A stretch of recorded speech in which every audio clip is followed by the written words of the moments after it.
Good morning, everyone. Welcome back to the final week of our seminar program. I just want to say that it has been an absolute pleasure and joy to be here with all of you for the past 10 weeks, coming together to learn something new, to be inspired, to be empowered. It has been an absolute joy, and it's been a wonderful journey. So the topic of discussion for today is internal and external conflict, the vital role of community. It will be a continuation from last week. And we will also be thinking about briefly legacy, past, present, and future, and looking at what we mean by intergenerational communication. I already gave a brief description about conflict last week. I don't have much to add on that. And in regards to legacy, I will maybe briefly touch on it in my concluding remarks at the end. So let's begin our program for today. I invite Jibin Kurianachan, Vigar of St. Ignatious Knanaya Jacobite Church, to do the opening prayer and begin our program. നമുക്ക് ദൈവനാമത്തിൽ പ്രാർത്ഥിച്ചുകൊണ്ട് ഇന്നത്തെ seminar programme ആരംഭിക്കാം. പ്രത്യേകിച്ച് നമ്മുടെ ഈ 10 ആഴ്ചകൾ ഏറ്റവും അനുഗ്രഹകരമായിട്ട് നമുക്ക് നടത്തുവാനായിട്ട് സാധിച്ചു. ഈ ലാസ്റ്റ് വീക്കിലേക്ക് നാം കടന്നു വന്നിരിക്കുകയാണ്. നമുക്ക് ദൈവത്തെ മഹത്വപ്പെടുത്തി പ്രാർത്ഥിച്ച് ആരംഭിക്കാം. കാരുണ്യവാനായ ദൈവമേ, സ്വർഗീയ പിതാവേ, നാഥ, ഞങ്ങൾ ആഗ്രഹിച്ചതിനപ്പുറമായിട്ട് ദൈവമേ, ഞങ്ങളുടെ പ്രയത്നങ്ങളെ നീ അവിടുന്ന് ഫലവത്താക്കി തന്നതിനായി നിന്നെ സ്തുതിക്കുന്നു, സ്തോത്രം ചെയ്യുന്നു. കർത്താവ്, ഇന്ന് ഈ പ്രോഗ്രാമിന്റെ ലാസ്റ്റ് വീക്കിലേക്ക് ഞങ്ങൾ കടന്നു വന്നിരിക്കുമ്പോൾ കർത്താവെ, ഏറെ സന്തോഷത്തോടുകൂടി നന്ദി നിറഞ്ഞ ഹൃദയത്തോടുകൂടി നിന്റെ തിരുസന്നിധിയിലേക്ക് ഞങ്ങൾ എല്ലാവരെയും സമർപ്പിക്കുകയാണ്. കഴിഞ്ഞ ആഴ്ചകളിലൊക്കെയും ഏറ്റവും വിജയകരമായിട്ട് ഈ പ്രോഗ്രാം നടത്തുവാനായിട്ട് ഞങ്ങൾക്ക് സാധിച്ചു. ഇന്ന് ഇതിന്റെ അവസാന ഘട്ടത്തിലേക്ക് ഞങ്ങൾ കടന്നു വന്നിരിക്കുമ്പോൾ ദൈവമേ, ഈ 10 ആഴ്ചകളിൽ ഞങ്ങൾക്ക് ലഭ്യമായ നല്ല അറിവുകൾക്കായിട്ട് നിന്നെ സ്തോത്രം ചെയ്യുന്നു. തമ്പുരാനെ, ഞങ്ങളിലേക്ക് നല്ല അറിവുകൾ പകർന്നു തന്ന എല്ലാ നിന്റെ മക്കളെയും ദൈവസന്നിധിയിൽ, പ്രത്യേകിച്ച് നിന്റെ അഭിഷിക്തന്മാരെ, അതുപോലെ നിന്റെ മക്കളെ എല്ലാവരെയും ദൈവസന്നിധിയിൽ ഈ സമയത്തെ ഏൽപ്പിച്ച് പ്രാർത്ഥിക്കുന്നു. അവരുടെ ബുദ്ധിമുട്ടുകൾക്കെല്ലാം നീ അവിടെ നമുക്ക് 60 100 ഇരട്ടിയായി പ്രതിഫലം നൽകുമാറാകണമേ എന്ന് പ്രാർത്ഥിക്കുന്നു. ഇന്നിതിൽ ജോയിൻ ചെയ്തിരിക്കുന്നവർ, പ്രത്യേകിച്ച് ദൈവമേ, ക്ലാസ്സുകൾ എടുക്കുവാനായിട്ട് ഇതിലേക്ക് കടന്നു വന്ന എല്ലാവരെയും ഓർത്ത് പ്രാർത്ഥിക്കുന്നു. തമ്പുരാനെ, എല്ലാം അനുഗ്രഹത്തിനും നന്മയ്ക്കും കാരണമായി തീരണമേ എന്ന് പ്രാർത്ഥിക്കുന്നു. കൃപയോടെ കേട്ട് ഉത്തരമരുളുമാറാകണമേ. ആമീൻ. പ്രിയക ദൈവത്തിന്റെ അതിപരിശുദ്ധമായ നാമം വാഴ്ത്തപ്പെടുമാറാകട്ടെ. സ്നേഹമുള്ളവരെ, നമ്മളുടെ ഈ സെമിനാർ പ്രോഗ്രാം ഇതിന്റെ ലാസ്റ്റ് വീക്കിലേക്ക് എത്തിയിരിക്കുകയാണ്. ഏറ്റവും സന്തോഷത്തോടുകൂടി നമ്മളെല്ലാവരും ഇന്ന് ഇതിൽ ജോയിൻ ചെയ്തിരിക്കുന്നു. വളരെ സന്തോഷത്തോടുകൂടി ഇത് വൈൻഡ് അപ്പ് ചെയ്യുവാനായിട്ട്, അല്ലെന്നുണ്ടെങ്കിൽ സെമിനാർ പ്രോഗ്രാം അവസാനിപ്പിക്കുവാനായിട്ട് നമ്മൾ ആഗ്രഹിക്കുമ്പോൾ ദൈവത്തെ മുന്നമേ മഹത്വപ്പെടുത്താൻ ദൈവനാമത്തെ നമുക്ക് പ്രത്യേകമായിട്ട് സ്തുതിക്കുകയും ചെയ്യാം. ഇന്ന് നമ്മുടെ ക്ഷണം സ്വീകരിച്ച് ഇവിടെ സ്പീക്കേഴ്സ് ആയിട്ട് കടന്നു വന്നിരിക്കുന്ന എല്ലാവരെയും പ്രത്യേകമായിട്ട് ഈ സമയത്ത് സ്വാഗതം ചെയ്യുകയാണ്. ഇന്ന് നമുക്ക് കടന്നു വരാമെന്ന് അറിയിച്ചിട്ടുള്ളത് മുനിസിപ്പൽ സിറ്റി കൗൺസിലർ ആയിരിക്കുന്ന പ്രിയപ്പെട്ട ദീപിക ദമേർല. അവര് കടന്നു വരുമെന്ന് അറിയിച്ചിട്ടുണ്ട്. പ്രിയപ്പെട്ട മുനിസിപ്പൽ കൗൺസിലറെ പ്രത്യേകമായിട്ട് സ്വാഗതം ചെയ്യാൻ ആഗ്രഹിക്കുന്നു. അതുപോലെ തന്നെ നമ്മുടെ സ്പീക്കറായിട്ട് കടന്നു വരുന്ന അവർ speaker doctor Nikhit Mahale from USA.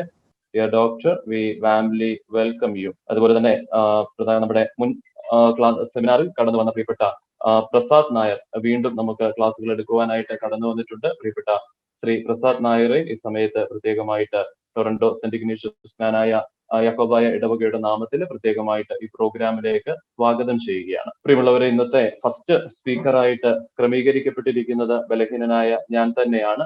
ദൈവത്തിൽ ആശ്രയിച്ചുകൊണ്ട് അല്പസമയം നമ്മുടെ ഈ ടോപ്പിക്കുമായിട്ട് ബന്ധപ്പെട്ട് ഒന്ന് ചിന്തിക്കുവാനായിട്ട് ആഗ്രഹിക്കുകയാണ്. ഇതിലേക്ക് ഇന്ന് ഏറെ ബുദ്ധിമുട്ടി ജോയിൻ ചെയ്തിരിക്കുന്ന ഏവരുമേ എല്ലാവരെയും പ്രത്യേകമായിട്ട് ഓർത്ത് പ്രാർത്ഥിക്കുന്നു. ഈ എല്ലാവരെയും നന്ദിയോടുകൂടി സമയത്ത് പ്രത്യേകം ഓർക്കുകയും ചെയ്യുകയാണ്. നമ്മളുടെ മെയിൻ ആയിട്ടുള്ള ടോപ്പിക് നമ്മൾ ഈ 10 ആഴ്ചകളിൽ ഡീൽ ചെയ്തത് മീനിങ് ഓഫ് ലൈഫ്. ഇതാണ് നമ്മൾ ചിന്തിച്ച സബ്ജക്ട് എന്ന് പറയുന്നത്. നമ്മുടെ ജീവിതത്തിന്റെ അർത്ഥം എന്താണ്? അതുമായിട്ട് ബന്ധപ്പെട്ട് നമ്മൾ അതിന്റെ പല തലങ്ങളെ ടച്ച് ചെയ്ത് നമ്മൾ പല രീതിയിൽ നമ്മൾ അതിനെ ചിന്തിക്കുകയുണ്ടായി. അതിനെ നമ്മൾ പല ടോപ്പിക്കുകളായിട്ട് നമ്മൾ ഡിവൈഡ് ചെയ്ത് പല ടോപ്പിക്കുകൾ നമ്മൾ ഓരോ ആഴ്ചകളിൽ നമ്മൾ പ്രത്യേകമായിട്ട് ചിന്തിക്കുകയുണ്ടായി. അങ്ങനെ അതിനെക്കുറിച്ചുള്ള എല്ലാ തലങ്ങളിലും എല്ലാ വശങ്ങളിലും നമ്മളത് കൂടുതലായിട്ട് പഠിച്ചു. പ്രത്യേകിച്ച് ബിബ്ലിക്കലായിട്ട് അതിനെക്കുറിച്ചുള്ള കാര്യങ്ങൾ, തിയോളജിക്കൽ അതിന്റെ അടിത്തറകൾ, അതിനെക്കുറിച്ചുള്ള കാര്യങ്ങൾ നമ്മൾ പഠിച്ചു. അതുപോലെ തന്നെ സൈക്കോളജിക്കൽ ആയിട്ടുള്ള കാര്യങ്ങൾ നമ്മൾ പഠിച്ചു. മെഡിക്കൽ സംബന്ധമായിട്ട് ഈ പറയുന്ന കാര്യങ്ങൾ, നമ്മുടെ ജീവിതം, മനുഷ്യൻ, പ്രത്യേകിച്ച് നമ്മുടെ ജീവിതത്തിൽ പ്രതിസന്ധികൾ കടന്നു വരുന്ന സമയത്ത് ഈ പാൻഡമിക് പീരീഡിൽ എങ്ങനെ ഇതിനെ അഭിമുഖീകരിക്കാം, മനുഷ്യ ജീവിതം എങ്ങനെ നല്ല രീതിയിൽ നമുക്ക് മുന്നോട്ട് കൊണ്ടുപോകാനായിട്ട് സാധിക്കുമെന്നുള്ളത് കഴിഞ്ഞ 9 ആഴ്ചകളിലൂടെ നമ്മൾ വളരെ വിലയേറിയ ഒരുപാട് ക്ലാസ്സുകൾ നമുക്ക് ലഭ്യമായി. അതെല്ലാം നമ്മൾ മനസ്സിലാക്കി നമുക്കൊക്കെ ഒരുപാട് അത് പ്രയോജനപ്പെട്ടു എന്ന് തന്നെ ഞാൻ വിശ്വസിക്കുകയാണ്. ഇന്ന് ഈ ലാസ്റ്റ് വീക്കിലേക്ക് കടന്നു വന്നിരിക്കുമ്പോൾ കൂടുതലായിട്ടൊന്ന് കൺക്ലൂഡ് ചെയ്ത് പറയുവാനായിട്ട് ഞാൻ ആഗ്രഹിക്കുകയാണ്. നമ്മൾ ഇത്രയും നാൾ സംസാരിച്ചത് മുഴുവനും മനുഷ്യ ജീവിതം എന്ത് എന്നുള്ളതാണ്. പ്രത്യേകിച്ച് ഇപ്പൊ നമുക്കറിയാം, ഇത് സീനിയേഴ്സിന്റെ ഒരു പ്രോഗ്രാം ആയിട്ടൊക്കെ നമ്മൾ എല്ലാ ആളുകളും ഇതിന് അറ്റൻഡ് ചെയ്യുന്നുണ്ട്. അങ്ങനെ പല രാജ്യങ്ങളിൽ അറ്റൻഡ് ചെയ്യുന്നുണ്ട്, പല പ്രായത്തിലുള്ള ആളുകൾ അറ്റൻഡ് ചെയ്യുന്നുണ്ട്. അപ്പോൾ തീർച്ചയായിട്ടും മനുഷ്യ ജീവിതം എന്ന് പറയുന്നത് അതിന് ജൂനിയർ എന്നോ സീനിയർ എന്നോ വ്യത്യാസമില്ല. അതിനേക്കാൾ അപ്പുറമായിട്ട് അത് എപ്പോഴും അത് പ്രഷ്യസ് ആണ് എന്നുള്ളതിന് യാതൊരു മാറ്റവുമില്ല. അപ്പൊ തീർച്ചയായിട്ടും നമ്മൾ അതിന്റെ എല്ലാ തലങ്ങളെയും ടച്ച് ചെയ്ത് പോവുകയുണ്ടായി. ഞാൻ ഇന്ന് ആഗ്രഹിക്കുന്നത് ഓറിയന്റൽ തിയോളജിയിൽ, പ്രത്യേകിച്ച് പൗരസ്ത്യ വേദശാസ്ത്രത്തിലും ദൈവശാസ്ത്രത്തിലും അതുപോലെ തന്നെ പേട്രിസ്റ്റിക്കൽ അണ്ടർസ്റ്റാൻഡിംഗ്, പിതാക്കന്മാരുടെ പഠിപ്പിക്കലുകളിലും ഈ പറയുന്ന ലൈഫ് എന്ന് പറയുന്നത് എന്താണ്, മീനിങ് ഓഫ് ലൈഫ് എന്നുള്ളത് കൊണ്ട് എന്താണ് ഉദ്ദേശിക്കുന്നത് എന്ന് ഒന്ന് മാത്രം പറഞ്ഞ്, നമുക്കറിയാം ആദിമകാലത്ത് തന്നെ ഉരുത്തിരിഞ്ഞു വന്ന ഒരു വളരെ പ്രധാനപ്പെട്ട ദൈവശാസ്ത്ര മേഖലയാണ് ഈസ്റ്റേൺ തിയോളജി, അല്ലെന്നുണ്ടെങ്കിൽ ഓറിയന്റൽ തിയോളജി എന്ന് പറയുന്നത്. ഈ ഓറിയന്റൽ തിയോളജിയിൽ ബന്ധപ്പെട്ട് നമ്മൾ സംസാരിക്കുമ്പോൾ പ്രത്യേകിച്ച് ആദിമകാലത്ത് സഭാപിതാക്കന്മാർ കൂടുതലായിട്ട് ദൈവം, മനുഷ്യൻ, ഭൂമി ഇതുപോലുള്ള കാര്യങ്ങളെ കുറിച്ച് കൂടുതലായിട്ട് പഠിപ്പിക്കുകയും അതിനെക്കുറിച്ച് ധ്യാനിക്കുകയും പ്രത്യേകിച്ച് പ്രാർത്ഥിച്ച് അതിനെക്കുറിച്ചുള്ള ഒരുപാട് അറിവുകൾ നമുക്ക് പകർന്നു തരികയും ചെയ്തു. ഇന്ന് അത് ഒരു തിയോളജി ആയിട്ട് പഠിക്കുന്നതിനേക്കാൾ അപ്പുറമായിട്ട് നമ്മളത് പ്രാർത്ഥനകളിലൂടെയും ആരാധനകളിലൂടെയും ഒക്കെ നമ്മൾ അതിന്ന് ഏറ്റു പറയുകയും അത് വിശ്വസിക്കുകയും ഏറ്റു ചൊല്ലുകയും ചെയ്തുകൊണ്ടിരിക്കുകയാണ് സഭയിലൂടെ.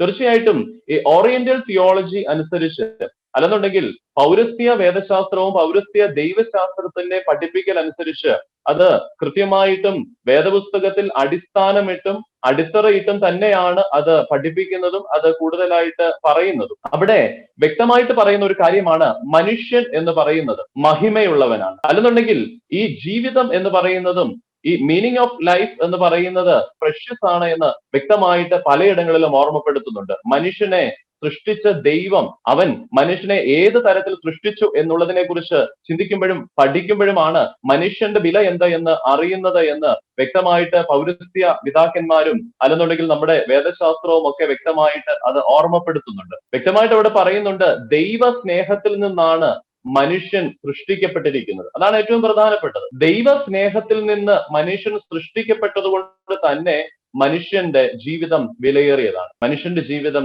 വിലയേറിയതാണ്. രണ്ട് കാര്യങ്ങളാണ് അവിടെ വ്യക്തമായിട്ട് പൗരസ്ത്യ പാരമ്പര്യത്തിന് ഓർമ്മപ്പെടുത്തുന്നത്. എന്തുകൊണ്ട് മനുഷ്യൻ വിലയേറിയതാണ്, എന്തുകൊണ്ട് ഈ ജീവൻ വിലയേറിയതാണ്, എന്തുകൊണ്ട് ഈ ജീവിതം വിലയേറിയതാണ് എന്ന് രണ്ട് കാര്യങ്ങൾ കൊണ്ട് വ്യക്തമായിട്ട് പൗരസ്ത്യ പിതാക്കന്മാർ ഓർമ്മപ്പെടുത്തും. ഒന്നാമതായിട്ട് ഉൽപ്പത്തി പുസ്തകം 1-ാം അധ്യായം 27-ാമത്തെ വാക്യത്തിൽ പറയുന്നുണ്ട്, മനുഷ്യൻ ദൈവത്തിന്റെ സ്വരൂപത്തിലും സാദൃശ്യത്തിലും സൃഷ്ടിക്കപ്പെട്ടു. Image and likeness of God. ദൈവത്തിന്റെ സാദൃശ്യത്തിലും സ്വരൂപത്തിലും സൃഷ്ടിക്കപ്പെട്ടതാണ് മനുഷ്യൻ. ഇമാഗോ ഡേ എന്ന് പറയുന്ന ഒരു ടേം ഉപയോഗിച്ചിട്ടാണ് ഈ പൗരസ്ത്യ വേദശാസ്ത്രത്തിൽ ഈ കാര്യം ഓർമ്മപ്പെടുത്തുന്നത്. ഇമാഗോ ഡേ, അതായത് മനുഷ്യൻ സൃഷ്ടിക്കപ്പെട്ടിരിക്കുന്നത് വെറുമൊരു അല്ലെങ്കിൽ ദൈവത്തിന്റെ വെറുമൊരു സൃഷ്ടി അല്ല മനുഷ്യൻ എന്ന് പറയുന്നത്. മറ്റു ദിവസങ്ങളിൽ ദൈവം മറ്റുള്ള സൃഷ്ടികളെയൊക്കെ സൃഷ്ടിച്ചതിനപ്പുറമായിട്ട് ദൈവത്തിന്റെ സ്വരൂപത്തിലും സാദൃശ്യത്തിലും സൃഷ്ടിക്കപ്പെട്ട വ്യക്തിയാണ് മനുഷ്യൻ എന്നുള്ളത് കൊണ്ടാണ്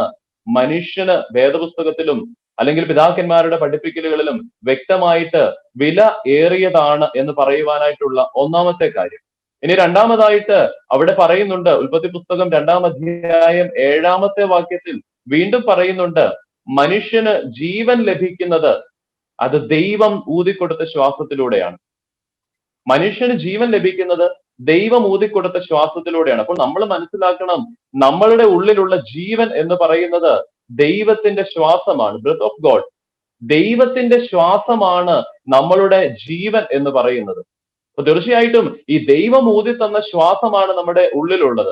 അതുകൊണ്ടാണ് സഭ ഒരിക്കലും ഈ ജീവനെ എടുക്കുന്നതിനെ ഒരിക്കലും സപ്പോർട്ട് ചെയ്യാത്തത് കൊണ്ടാണ്. അല്ല, നമുക്കറിയാം ഇന്ന് മെഡിക്കൽ തലങ്ങളിലൊക്കെ പല രീതിയിൽ മേഴ്സി കില്ലിംഗ് അതുപോലുള്ള കാര്യങ്ങളൊക്കെ പറയുമ്പോഴും സഭ ഒരിക്കലും അതിനെ അംഗീകരിക്കുന്നില്ല.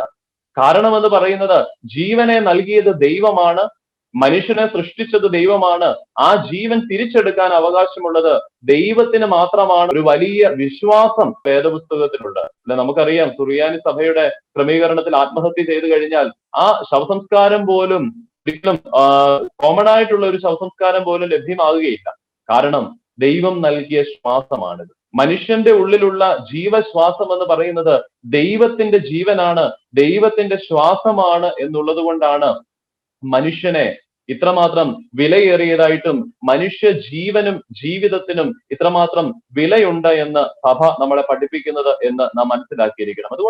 അതുകൊണ്ടാണ് ഈ ദൈവത്തിന്റെ സാദൃശ്യം നമുക്കുള്ളത് കൊണ്ടും അതുപോലെ തന്നെ ദൈവത്തിന്റെ ശ്വാസം നമ്മുടെ ഉള്ളിൽ ഉള്ളത് കൊണ്ടുമാണ് എപ്പോഴും മനുഷ്യന്റെ ഉള്ളിൽ ദൈവവുമായിട്ടുള്ള ഒരു സംസർഗത്തിനുള്ള ആഗ്രഹമുള്ളത്. അല്ലെ, എപ്പോഴും ദൈവവുമായിട്ടൊരു ആഗ്രഹം, ദൈവവുമായിട്ട് കൂടിച്ചേരുവാനായിട്ട്, ദൈവത്തിലേക്ക് അടുത്തു നിൽക്കുവാനായിട്ട്. നമുക്ക് ജീവിതത്തിൽ എന്തെങ്കിലും പ്രതിസന്ധികൾ വരുമ്പോൾ, ജീവിതത്തിൽ പ്രതികൂലതകൾ കടന്നു വരുമ്പോൾ, നമ്മൾ എന്ത് ദൈവവിശ്വാസം ഇല്ലെന്ന് പറഞ്ഞാലും നമ്മൾ ഏറ്റവും കൂടുതൽ ആഗ്രഹിക്കുന്നത് ദൈവത്തിൽ നിന്ന് അത് മാറിക്കിട്ടണമെന്നുള്ളത് തന്നെയാണ്. അല്ലെ, അപ്പൊ നമ്മൾ ദൈവത്തിലേക്കാണ് അവിടെ അഭയം വെക്കുവാനായിട്ട് ആഗ്രഹിക്കുന്നത്. തീർച്ചയായിട്ടും അതാണ് മനുഷ്യന്റെ ഉള്ളിൽ ദൈവം നിറച്ചു കൊടുത്ത ആ സ്നേഹവും, മനുഷ്യന്റെ ഉള്ളിൽ ദൈവം കൊടുത്ത ആ ദൈവത്തിന്റെ ആത്മാവും, അതുപോലെ തന്നെ മനുഷ്യന്റെ ഉള്ളിൽ ദൈവം അല്ലെന്നുണ്ടെങ്കിൽ മനുഷ്യൻ സൃഷ്ടിക്കപ്പെട്ട ആ ദൈവത്തിന്റെ സ്വരൂപവും സാദൃശ്യവുമാണ് മനുഷ്യനെ ദൈവത്തിലേക്ക് അടുപ്പിക്കുന്നത് എന്ന് നാം മനസ്സിലാക്കിയിരിക്കണം. അതുകൊണ്ട് മനുഷ്യന് ഈ ദൈവ സംസർഗം അത് എപ്പോൾ നഷ്ടപ്പെടുന്നോ അപ്പോഴാണ് ശരീരത്തെയും മനസ്സിനെയും നിയന്ത്രിക്കുവാനായിട്ട് നമുക്ക് സാധ്യമാകാതെ വരുന്നത്. അതുകൊണ്ട് നമ്മൾ മനസ്സിലാക്കണം, ഈ പൗരസ്ത്യ വേദശാസ്ത്രത്തിൽ വ്യക്തമായിട്ട് ഓർമ്മപ്പെടുത്തുന്നുണ്ട്, മനുഷ്യ ജീവിതം എന്ന് പറയുന്നത് പ്രഷ്യസ് ആണ്, അത് വിലമതിക്കാനാവാത്തതാണ്. കൊന്നുകളയുവാനായിട്ടോ അതിനെ നശിപ്പിച്ചു കളയുവാനായിട്ടോ ഈ ലോകത്ത് ആർക്കും അവകാശമില്ല എന്ന് ഈ വേദശാസ്ത്രത്തിൽ വ്യക്തമായിട്ട് ഈ ഓറിയന്റൽ തിയോളജിയിൽ നമ്മളെ ഓർമ്മപ്പെടുത്തുന്നത്. ബിബ്ലിക്കൽ അത് അടിസ്ഥാനമിട്ട് തന്നെയാണ് ആ കാര്യങ്ങൾ ഓർമ്മപ്പെടുത്തുന്നത്. അതുകൊണ്ട് തന്നെ ഇങ്ങനെ വിലയേറിയ മനുഷ്യൻ സൃഷ്ടിക്കപ്പെട്ട് പാപത്തിലേക്കൊക്കെ വീണു പോകുമ്പോഴും മനുഷ്യനെ തിരിച്ചെടുക്കുവാനായിട്ടുള്ള ദൈവ പദ്ധതിയൊക്കെ ഒരുക്കപ്പെടുന്നത് കൊണ്ടാണ്. പൗരസ്ത്യ വേദശാസ്ത്രത്തിൽ ഈസ്റ്റേൺ തിയോളജിയിൽ വ്യക്തമായിട്ട് പറയുന്ന മറ്റൊരു കാര്യമാണ് മനുഷ്യന്റെ പരിപൂർണത എന്ന് പറയുന്നത്. എന്താണ് മനുഷ്യൻ? ഇപ്പൊ നമ്മൾ നിൽക്കുന്ന ഒരു സ്ഥലമുണ്ട്, മനുഷ്യൻ എത്തിച്ചേരേണ്ട അവസ്ഥയ്ക്ക് പറയുന്ന ഒരു പേരുണ്ട്, ഡെയിഫിക്കേഷൻ, ദൈവീകരണം. അതാണ് നമ്മൾ എത്തിച്ചേരേണ്ട, പ്രത്യേകിച്ച് ഒരു വിശ്വാസ ജീവിതത്തിൽ സംബന്ധിച്ചിടത്തോളം, പ്രത്യേകിച്ച് നമ്മൾ ഈ ജീവിതമൊക്കെ മുന്നോട്ട് പോയി അതിന്റെ വാർദ്ധക്യ അവസ്ഥയിലേക്കൊക്കെ കടന്നു വരുന്ന സമയത്ത് നമ്മൾ മനസ്സിലാക്കണം, നമ്മൾ ആഗ്രഹിക്കേണ്ടതും നമ്മൾ എത്തിച്ചേരേണ്ടതും നമ്മളുടെ ജീവിതത്തിലെ പരിപൂർണത പറയുന്നത് തീർച്ചയായിട്ടും ഈ ഡെയിഫിക്കേഷൻ ആണ്, ദൈവീകരണമാണ്. എങ്ങനെയാണ് ഈ ദൈവീകരണം നടക്കുന്നത്? പലപ്പോഴും നമ്മൾക്ക് തെറ്റിദ്ധാരണകൾ ഉണ്ടാകും. ഈ ഡെയിഫിക്കേഷൻ അല്ലെങ്കിൽ ദൈവീകരണം എന്ന് പറയുന്നത് ഈ പറയുന്ന ഫാന്റൈസ്റ്റിക് ചിന്തയിലേക്ക് പോകാറുണ്ട് പലപ്പോഴും. ദൈവമായി മാറുക എന്നുള്ളതല്ല, മറിച്ച് ദൈവവുമായിട്ടുള്ള union. It is a union with God by his grace. അവന്റെ കൃപയാൽ തന്നെ അവനുമായിട്ട് യോജിക്കുകയും ചേരുകയും ചെയ്യുന്നതിനെയാണ് ഡെയിഫിക്കേഷൻ എന്ന് പറയുന്നത്. അപ്പൊ നമ്മൾ ഇവിടെ കേട്ട 3 ടേംസ് ഉണ്ട്. ഒന്ന് ഇമാഗോടെ, മനുഷ്യന് സൃഷ്ടിക്കപ്പെട്ടത് ദൈവത്തിന്റെ സ്വരൂപത്തിലും സാദൃശ്യത്തിലുമാണ്, image and likeness of God. അതുപോലെ തന്നെ ദ സ്പിരിറ്റ് ഓഫ് ഗോഡ്, ദൈവത്തിന്റെ ആത്മാവ് നമ്മുടെ ഉള്ളിൽ വസിക്കുന്നുണ്ട്. മൂന്നാമതായിട്ട് നമ്മുടെ എത്തിച്ചേരേണ്ട മനുഷ്യ ജീവിതം എത്തിച്ചേരേണ്ട ഏറ്റവും അവസാനത്തെ ഘട്ടം എന്ന് പറയുന്നത് പറുദീസായിൽ നഷ്ടപ്പെട്ട ആ ഡെയിഫിക്കേഷൻ, ദൈവീകരണത്തിന്റെ അനുഭവത്തിലേക്ക് ആണ് എന്ന് പൗരസ്ത്യ ചിന്താഗതിയിൽ, വേദശാസ്ത്രത്തിൽ, പഠിപ്പിക്കലിലൊക്കെ വ്യക്തമായിട്ട് ഓർമ്മപ്പെടുത്തുന്നുണ്ട്. ഇത് ആദിമ സഭാപിതാക്കന്മാർ വ്യക്തമായിട്ട് ഈ കാര്യങ്ങളൊക്കെ നമ്മളോട് ഓർമ്മപ്പെടുത്തുന്നുണ്ട്. എങ്ങനെ മനുഷ്യൻ മഹത്വമുള്ളവനായി, എങ്ങനെ മനുഷ്യന്റെ ഈ മഹത്വം നഷ്ടപ്പെട്ടു, എങ്ങനെ ഈ മനുഷ്യന്റെ മഹത്വം തിരിച്ചെടുക്കുവാനായിട്ട് സാധിക്കുമെന്ന് പ്രത്യേകമായിട്ട് ഓർമ്മപ്പെടുത്തുന്നുണ്ട്. ആദിമ സഭാപിതാവായ, പ്രത്യേകിച്ച് അറിയാം, സുറിയാനി സഭകളെല്ലാം ഏറ്റവും കൂടുതലായിട്ട് വെനറേറ്റ് ചെയ്യുന്ന ഒരു സെയിന്റ് ആണ് സെയിന്റ് എഫ്രൈം ദ സിറിയൻ എന്ന് പറയും. അദ്ദേഹത്തിന്റെ പഠിപ്പിക്കലുകളൊക്കെ വളരെ വ്യക്തമായിട്ട് മനുഷ്യൻ ആരാണ് എന്നുള്ളതും ദൈവവുമായിട്ടുള്ള മനുഷ്യന്റെ ബന്ധം എന്താണ് എന്നുള്ളതും ഈ ജീവിതത്തിന്റെ അർത്ഥം എന്താണെന്നുള്ളതും ഒക്കെ എഫ്രൈം വളരെ വ്യക്തമായിട്ട് ഓർമ്മപ്പെടുത്തുന്നുണ്ട്. അദ്ദേഹം പറയുന്ന ഒരു പ്രധാനപ്പെട്ട കാര്യമുണ്ട്, ദൈവം മനുഷ്യനെ സൃഷ്ടിച്ചപ്പോൾ അവന് ഒരു വസ്ത്രം കൊടുത്തിരുന്നു. നമുക്കറിയാം, വേദപുസ്തകം പഠിക്കുമ്പോൾ അവിടെ പറയുന്നുണ്ട് മനുഷ്യൻ നഗ്നനായിരുന്നു എന്നാണ് പറയുന്നത്, ശാരീരികമായിട്ട് നേക്കഡായിരുന്നു. പക്ഷേ ആ നേക്കഡായ അവസ്ഥയിൽ പോലും അവരത് തിരിച്ചറിഞ്ഞില്ല. പാപം ചെയ്തതിന് ശേഷമാണ് ആദാമും ഹവ്വായും അറിയുന്നത് ഈ ഞങ്ങൾ നേക്കഡ് ആണ് എന്ന് അറിയുന്നത് ഈ ആഫ്റ്റർ സിൻ, പാപത്തിന് ശേഷമാണ് ഇത് അറിയുന്നത്. പക്ഷേ എഫ്രൈം പറയുന്നുണ്ട്, ഇവർക്ക് മറ്റൊരു വസ്ത്രം ദൈവം കൊടുത്തിരുന്നു. എഫ്രൈമിന്റെ ആ ഒരു ടേമിൽ അത് പറയുന്നത് റോബ് ഓഫ് ഗ്ലോറി എന്നാണ് പറയുന്നത്, മഹത്വത്തിന്റെ അങ്കി, റോബ് ഓഫ് ഗ്ലോറി. അപ്പോൾ മനുഷ്യൻ സൃഷ്ടിക്കപ്പെട്ടപ്പോൾ മനുഷ്യന് നൽകിയിരുന്ന വസ്ത്രത്തിന്റെ പേരാണ് മഹത്വത്തിന്റെ അങ്കി, റോബ് ഓഫ് ഗ്ലോറി. ഏദൻ തോട്ടത്തിൽ വെച്ച് മനുഷ്യന് നൽകിയ മഹത്വത്തിന്റെ വസ്ത്രമായിരുന്നു ഈ റോബ് ഓഫ് ഗ്ലോറി. പക്ഷേ ഈ റോബ് ഓഫ് ഗ്ലോറി മനുഷ്യൻ നഷ്ടപ്പെടുത്തി. ഞാൻ പറഞ്ഞു, ദൈവ സംസർഗത്തിൽ നിന്ന് വിട്ടുപോകുമ്പോഴാണ് ദൈവത്തിന്റെ ഈ മഹത്വ വസ്ത്രം മനുഷ്യൻ നഷ്ടപ്പെടുത്തിയത്. ഈ മഹത്വ വസ്ത്രം നഷ്ടപ്പെടുത്തി കഴിഞ്ഞപ്പോഴാണ് ഏദൻ തോട്ടത്തിലേക്ക് ദൈവം കടന്നു വരുമ്പോൾ ചോദിക്കുന്നുണ്ട്, ആദമേ ആദമേ നീ എവിടെയാണ്, അല്ലെ? അപ്പോൾ ആദം പറയുന്ന ഒരു വാക്കുണ്ട്, കർത്താവെ ഞങ്ങൾ നഗ്നരായതുകൊണ്ട് ഞങ്ങൾ ഒളിച്ചിരിക്കുകയാണ്. ചോദിക്കുന്നുണ്ട്, ഞാൻ തിന്നരുതെന്ന് പറഞ്ഞ ഫലം നീ, അപ്പോൾ ആ ഫലം തിന്ന് പാപം ചെയ്ത് മനുഷ്യൻ ഈ റോബ് ഓഫ് ഗ്ലോറി നഷ്ടപ്പെടുത്തി എന്നാണ് എഫ്രൈം പറയുന്നത്. അപ്പോൾ മഹത്വവാനായിട്ട് മഹത്വത്തിന്റെ വസ്ത്രം കൊടുത്ത് സൃഷ്ടിക്കപ്പെട്ട മനുഷ്യൻ ഈ പാപം ചെയ്തതിന് ശേഷം മഹത്വ വസ്ത്രം നഷ്ടപ്പെട്ടു പോവുകയാണ്. നമുക്കറിയാം, യേശു ക്രിസ്തു വന്നത് തന്നെ, പ്രത്യേകിച്ച് നമ്മുടെ പ്രാർത്ഥനകളിലൊക്കെ ഇത് വ്യക്തമായിട്ട് ഓർമ്മപ്പെടുത്തുന്നുണ്ട്. ക്രിസ്തു കടന്നു വന്ന് നമുക്ക് തിരികെ നൽകിയത്, അവന്റെ പാസ്കൽ മിസ്റ്ററിയിലൂടെ തിരികെ നൽകിയത് ഈ മഹത്വത്തിന്റെ വസ്ത്രമായിരുന്നു. പെസഹ രഹസ്യത്തിലൂടെ കുരിശുമരണത്തിലൂടെ പുനരുത്ഥാനത്തിലൂടെ മനുഷ്യന് തിരികെ നൽകിയത്, അല്ലെങ്കിൽ ഒറ്റ വാക്കിൽ പറഞ്ഞാൽ ഇൻകാർണേഷൻ എന്ന് പറയുന്നത് ഈ റോബ് ഓഫ് ഗ്ലോറി തിരികെ തരുന്നതിനായിരുന്നു എന്നാണ് പറയുന്നത്. അതുകൊണ്ട് എഫ്രൈം വീണ്ടും പറയുന്നുണ്ട്, ഈ റോബ് ഓഫ് ഗ്ലോറി ഇനിയും മനുഷ്യർക്ക് തിരികെ ലഭിക്കുന്നത് എപ്പോൾ എന്ന് ചോദിച്ചാൽ അത് മാമോദീസായിലൂടെയാണ്, ബാപ്റ്റിസത്തിലൂടെ. മഹത്വത്തിന്റെ വസ്ത്രം, അല്ലെങ്കിൽ നശ്വരതയുടെ വസ്ത്രം ഉരിഞ്ഞു കളഞ്ഞ് അനശ്വരതയുടെ വസ്ത്രത്തെ ധരിക്കുകയാണ് ഈ മാമോദീസായിലൂടെ. അപ്പോൾ തീർച്ചയായിട്ടും മനുഷ്യൻ നഷ്ടപ്പെടുത്തി കളഞ്ഞ ഈ മഹത്വത്തിന്റെ വസ്ത്രം, റോബ് ഓഫ് ഗ്ലോറി തിരികെ ലഭിക്കുന്നത് ഈ പറഞ്ഞ ഇൻകാർണേഷനിലൂടെ നമുക്ക് തിരികെ ലഭിച്ചു. അത് വീണ്ടും നമ്മൾ അണിയുന്നത് ഈ പറയുന്ന മാമോദീസായിലൂടെയാണ് എന്ന് എഫ്രൈം വ്യക്തമായിട്ട് നമ്മളോട് ഓർമ്മപ്പെടുത്തുന്നുണ്ട്. അപ്പോൾ നമ്മൾ മനസ്സിലാക്കണം, മനുഷ്യൻ എന്ന് പറയുന്നത് അത് എവിടെയാണെങ്കിലും വിലയേറിയതാണ്. അതുകൊണ്ടാണ് മനുഷ്യന് വേണ്ടി നമ്മൾ ഇത്രമാത്രം കാര്യങ്ങൾ ചെയ്യുന്നത്, അല്ലെ? മനുഷ്യന് വേണ്ടി ചെയ്യുന്നതിനേക്കാളും കൂടുതൽ കാര്യങ്ങൾ ദൈവം മനുഷ്യന് വേണ്ടി ചെയ്യുന്നു എന്നുള്ളതാണ് പൗരസ്ത്യ വേദശാസ്ത്രത്തിന്റെ ഒരു പ്രധാനപ്പെട്ട ഒരു അല്ലെങ്കിൽ കീ തീം എന്ന് പറയുന്നത്. മനുഷ്യന് വേണ്ടി ദൈവം ചെയ്യുന്ന പ്രവർത്തനങ്ങൾ, അതിനെയാണ് കൂടുതലായിട്ടും പൗരസ്ത്യ വേദശാസ്ത്രം നമ്മളെ പഠിപ്പിച്ചുകൊണ്ടിരിക്കുന്നത്. പൗരസ്ത്യ പിതാക്കന്മാരിൽ എല്ലാവരെയും ഒന്ന് ഓർമ്മപ്പെടുത്താൻ സാധ്യമല്ലെങ്കിൽ പോലും ഒന്ന് രണ്ട് പേരെ കൂടി ഒന്ന് ഓർമ്മപ്പെടുത്തി ഞാൻ അവസാനിപ്പിക്കുകയാണ്. സെയിന്റ് അത്തനേഷ്യസ് ഓഫ് അലക്സാൻഡ്രിയ, അദ്ദേഹത്തിന്റെ ഒരു പ്രധാനപ്പെട്ട കൺസെപ്റ്റ് ആണ് മനുഷ്യനെ ദൈവത്തിന്റെ ആ സാന്നിധ്യത്തിലേക്കും ദൈവത്തിന്റെ ആ അവസ്ഥയിലേക്കും എത്തിച്ചേരുവാനായിട്ട് ഇൻകാർണേഷൻ നടത്തി എന്ന് പറയുന്നത്. സിറിയൻ ഓർത്തഡോക്സ് സഭയുടെ പ്രഭാത നമസ്കാരത്തിൽ, മോർണിംഗ് പ്രയറിൽ, വിശുദ്ധ കുർബാനയ്ക്ക് മുമ്പായിട്ടുള്ള മോർണിംഗ് പ്രയറിൽ നമ്മൾ ചൊല്ലുന്ന ഒരു പ്രാർത്ഥനയുണ്ട്, അവനോട് തുല്യം നാമാകാൻ നമ്മെ പോലെ അവനായി, നരനായി നമ്മെ തൻ പിതൃസുതരാക്കി, അവനോട് തുല്യം നാമാകാൻ നമ്മെ പോലെ അവനായി. അലക്സാൻഡ്രിയയിലെ അത്താനാസിയൂസിന്റെ പ്രധാനപ്പെട്ട ഒരു ടീച്ചിങ് ആണ്, പഠിപ്പിക്കലാണ്.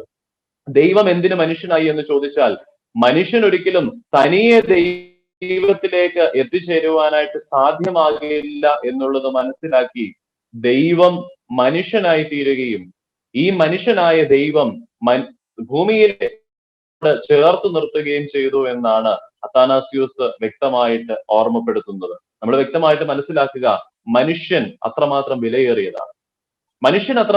വിലയേറിയതാണ്. നമ്മുടെ ലിറ്റർജി ഒക്കെ എടുത്തു നോക്കിയാൽ, നമ്മുടെ ആരാധനകൾ മുഴുവൻ എടുത്തു നോക്കിയാൽ വ്യക്തമായിട്ട് പലയിടങ്ങളിലും അതിനെക്കുറിച്ച് പറയുന്നുണ്ട്. ഞാൻ ഇപ്പൊ പറഞ്ഞതൊന്ന്, അവനോട് തുല്യം നാമാകാൻ നമ്മെ പോലെ അവനായി. ആരായിരുന്നു എന്ന് അവിടെ ഓർമ്മപ്പെടുത്തുന്നുണ്ട്. ഇങ്ങനെയാണ് അവിടെ നമ്മൾ പ്രാർത്ഥിക്കുന്നത്. ജനഹാ പെരുന്നാളിന്റെ പ്രൊമിയോൻ സദ്രായിൽ ഇങ്ങനെ ചൊല്ലുന്നുണ്ട്, നിന്റെ രൂപത്തിലും നിന്റെ സാദൃശ്യത്തിലും നീ സൃഷ്ടിച്ച മനുഷ്യനെ നിന്റെ സൃഷ്ടികളുടെ രാജാവായി നിയമിച്ചു.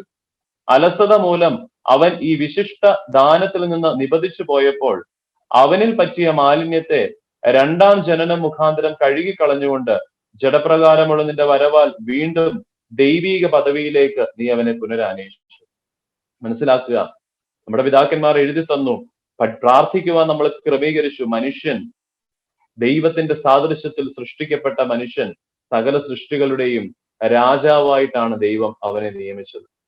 അതുകൊണ്ട് തന്നെ അവൻ നഷ്ടപ്പെട്ടു പോയപ്പോൾ രണ്ടാം ജനനത്തിലൂടെ അവനെ വീണ്ടും ആ ദൈവിക പദവിയിലേക്ക് നയിക്കുവാനായിട്ടാണ് ക്രിസ്തു രണ്ടാമത് കടന്നു വന്ന് ഈ ഇൻകാർണേഷൻ നടന്നത് എന്ന് പ്പെടുത്തുകയാണ്. അപ്പൊ നമ്മൾ മനസ്സിലാക്കണം, ദൈവത്തിന്റെ മുമ്പിൽ മനുഷ്യൻ അത്രമാത്രം വിലയേറിയതാണ്. ദൈവത്തിന്റെ മുന്നിൽ മനുഷ്യൻ അത്രമാത്രം വിലയുള്ളതാണ് എന്നുള്ളതാണ് ഈ പറയുന്ന എല്ലാ ചിന്തകളിലും നമുക്ക് മനസ്സിലാക്കുവാനായിട്ട് സാധിക്കുന്നത്. ഞാൻ കൂടുതലായിട്ടും ഈ പൗരസ്ത്യ ചിന്തയിൽ പറയുന്നത് അവിടെ മനുഷ്യനെ കുറിച്ച് വ്യക്തമായിട്ട് ഒരുപാട് കാര്യങ്ങൾ പറയുന്നുണ്ട്. എല്ലാം ചിന്തിക്കുവാനായിട്ടുള്ള സമയം ഇല്ലാത്തത് കൊണ്ട് കൂടുതൽ എടുക്കുന്നില്ല. ഇന്ന് നമ്മൾ ആധുനിക കാലത്തെ സൈക്കോളജിക്കൽ ചിന്തകളിലൂടെ പോകുമ്പോഴും അതുപോലെ തന്നെ മറ്റ് പല രീതിയിലും നമ്മൾ മനുഷ്യനെ കുറിച്ച് മനസ്സിലാക്കുവാനും അറിയുവാനായിട്ട് പോകുമ്പോഴും നമ്മൾ ആദ്യമേ തന്നെ ഒരു കാര്യം മനസ്സിലാക്കണം, ദൈവസന്നിധിയിൽ മനുഷ്യൻ വിലയേറിയതാണ്. ആ ഒരു ചിന്ത നമ്മുടെ മനസ്സിലുണ്ടെങ്കിൽ തന്നെ ഏത് പ്രതിസന്ധികളെയും നമുക്ക് നേരിടുവാനായിട്ട് സാധിക്കും. മനുഷ്യൻ ദൈവസന്നിധിയിൽ വിലയേറിയതാണ് എന്നുള്ള ഒരു ചിന്ത ഉണ്ടെങ്കിൽ തീർച്ചയായിട്ടും നമുക്ക് നമ്മുടെ ഏത് പ്രതിസന്ധികളെയും നേരിടുവാനായിട്ട് സാധിക്കും. അത് നമ്മുടെ യൗവനകാലത്തിലെന്നില്ല, വാർദ്ധക്യത്തിലെന്നില്ല, നമ്മുടെ ഏത് സമയത്തും നമുക്ക് ആ ഒരു ചിന്ത നമുക്ക് ജീവിതത്തിൽ ഉണ്ടെങ്കിൽ തീർച്ചയായിട്ടും നമുക്ക് കൂടുതൽ ഫലം പുറപ്പെടുവാൻ നമുക്ക് സാധ്യമായി തീരും, അല്ലെ? വാർദ്ധക്യമെന്ന് പറയുന്നത് ഒരിക്കലും വെറുതെ ഇരിക്കാനുള്ള സമയമെന്നല്ല വേദപുസ്തകം പഠിപ്പിക്കുന്നത്, സഭ പഠിപ്പിക്കുന്നത് അങ്ങനെയല്ല, അല്ലെ? റിട്ടയർമെന്റ് ലൈഫ് എന്ന് പറയുമ്പോൾ അതൊരിക്കലും വെറുതെ ഇരിക്കാനായിട്ടുള്ള സമയമെന്നല്ല പറയുന്നത്. എല്ലാ ആഴ്ചയും വിശുദ്ധ കുർബാനയിൽ നമ്മൾ ചൊല്ലുന്നുണ്ട്, പ്രാർത്ഥിക്കുന്നുണ്ട്, നയവാൻ പന പോലെ തളിർത്തിടുമേ എന്ന് പറഞ്ഞിട്ട് അതിന്റെ രണ്ടാമത്തെ സ്റ്റാൻസയിൽ നമ്മൾ ചൊല്ലുന്നുണ്ട്, വൃദ്ധതയിലും അവൻ തളിരിട്ട് തഴച്ചിടുമേ, വർദ്ധിക്കും അവർക്ക് പുഷ്ടികളും, അല്ലെ? സങ്കീർത്തനങ്ങൾ 92 സങ്കീർത്തനം 12 മുതൽ 14 വരെയുള്ള വേദഭാഗമാണ് നമ്മൾ അവിടെ കുക്കിലിയോനായിട്ട് ചൊല്ലുന്നത്. അവിടെ പറയുന്നുണ്ട് വ്യക്തമായിട്ട്, വൃദ്ധതയിലും തളിരിട്ട് തഴയ്ക്കുവാനായിട്ട്, അല്ലാതെ ഉണങ്ങിപ്പോകുവാനായിട്ടല്ല. മനുഷ്യജീവിതം എന്ന് പറയുന്നത് വൃദ്ധതയിൽ ഉണങ്ങിപ്പോകുവാനായിട്ടോ വാടിപ്പോകുവാനായിട്ടോ നിരാശപ്പെട്ടു പോകുവാനായിട്ടോ അല്ല എന്ന് വ്യക്തമായിട്ട് ബൈബിൾ നമ്മളോട് ഓർമ്മപ്പെടുത്തുന്നുണ്ട്. വ്യക്തമായിട്ട് സഭാ പാരമ്പര്യത്തിൽ പിതാക്കന്മാരുടെ പ്രാർത്ഥനകളിൽ വ്യക്തമായിട്ട് ഓർമ്മപ്പെടുത്തി വീണ്ടും വീണ്ടും ചൊല്ലുവാനായിട്ട് എഴുതി വെച്ചിട്ടുണ്ട്, അല്ലെ? വൃദ്ധതയിലും അവർ തളിരിട്ട് തഴയ്ക്കുവാനായിട്ടാണ്, കൂടുതൽ ഫ്രഷായിട്ട് നിലനിൽക്കുവാനായിട്ടാണ്. അതുപോലെ തന്നെ വർദ്ധിക്കും അവർക്ക് പുഷ്ടികളും, വർദ്ധിക്കും അവർക്ക് സന്തോഷവും ആനന്ദവും ഒക്കെ ഈ വൃദ്ധതയിലും വർദ്ധിക്കും. ഒറ്റ കാര്യം മാത്രമേ ഉള്ളൂ, നീതിമാനായിരിക്കണമെന്നേ ഉള്ളൂ. അതാണ് പറയുന്നത്, നീതിമാൻ പന പോലെ തളിർക്കും, അല്ലെ? നീതിമാനായിരിക്കണമെന്ന് ഒറ്റ കാര്യം മാത്രമേ ഉള്ളൂ. നീതിമാനായി ജീവിച്ചാൽ തീർച്ചയായിട്ടും വാർദ്ധക്യത്തിലും നല്ല ഫലം പുറപ്പെടുവിക്കുവാനായിട്ട് സാധിക്കുമെന്ന് വ്യക്തമായിട്ട് ഓർമ്മപ്പെടുത്തുകയാണ്. അപ്പോൾ നമ്മൾ മനസ്സിലാക്കുക, നീതിമാനായിട്ട് നമ്മുടെ ജീവിതത്തെ മുന്നോട്ട് നയിക്കുവാനായിട്ട് നമുക്ക് സാധ്യമായി തീരണം. നീതിയോടുകൂടി ജീവിക്കുക എന്നുള്ള ഒറ്റ കാര്യം മാത്രമേ നമ്മുടെ ജീവിതത്തിൽ ചെയ്യേണ്ടതായിട്ടുള്ളൂ, അല്ലെ? നീതിയോടുകൂടി ജീവിക്കുന്നവർക്ക് ഉത്തമവും പ്രശാന്തവുമായിട്ടുള്ള വാർദ്ധക്യവും ദീർഘായുസ്സും ലഭ്യമാകണമേ എന്ന് നമ്മൾ വിശുദ്ധ കുർബാനയിൽ പ്രാർത്ഥിക്കാറുണ്ട്, ചൊല്ലാറുണ്ട്. അപ്പൊ നമ്മൾ ഒന്നാമത് മനസ്സിലാക്കുക, തീർച്ചയായിട്ടും നമ്മൾ പ്രാർത്ഥിക്കുന്നതും നമ്മൾ ആരാധിക്കുന്നതും നമ്മൾ ചൊല്ലുന്നതും ഒക്കെ ഈ മനുഷ്യൻ വിലയേറിയതാണ്.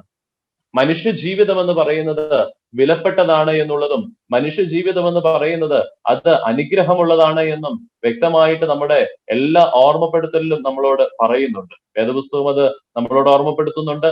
വേദപുസ്തകത്തോടൊപ്പം തന്നെ സഭാപിതാക്കന്മാർ അത് ഓർമ്മപ്പെടുത്തുന്നുണ്ട്.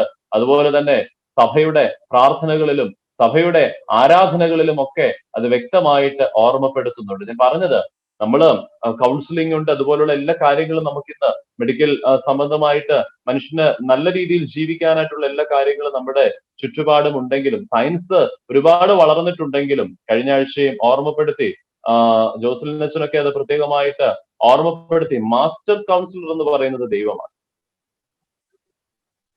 ആ ദൈവത്തെ നമ്മൾ പലപ്പോഴും വിട്ടുപോകുമ്പോഴാണ് മനുഷ്യ ജീവിതം അത് വിലയില്ലാത്തതാണ് എന്ന് നമുക്ക് ചിന്തിച്ചു തുടങ്ങുന്നത്. ദൈവത്തെ വിട്ടു പോകുമ്പോഴാണ് മനുഷ്യ ജീവിതം വിലയില്ലാത്തതാണ് എന്ന് നമ്മൾ ചിന്തിച്ചു പോകുന്നത്. അവിടെയാണ് നമ്മുടെ ജീവിതത്തിൽ ഇന്റേണൽ കോൺഫ്ലിക്ട് ഉണ്ടാകുമ്പോൾ അവിടെയാണ് പലപ്പോഴും നമുക്ക് അതിനെ അതിജീവിക്കാനായിട്ട് സാധ്യമാകാതെ പോകുന്നതും അതിനെ നമുക്ക് മുന്നോട്ട് കൊണ്ടുപോകാനായിട്ട് സാധ്യമാകാതെ പോകുന്നതും. നമ്മൾ മനസ്സിലാക്കണം, ഒരിക്കലും ഒരു മനുഷ്യനെയും പുറമേ നിന്നുള്ള ഒരു കാര്യത്തിലും നശിപ്പിക്കുവാനായിട്ട് സാധ്യമാവുകയില്ല. സഭാപിതാവായ സെയിന്റ് ജോൺ ക്രിസോസ്റ്റം ഓർമ്മപ്പെടുത്തുന്നുണ്ട്.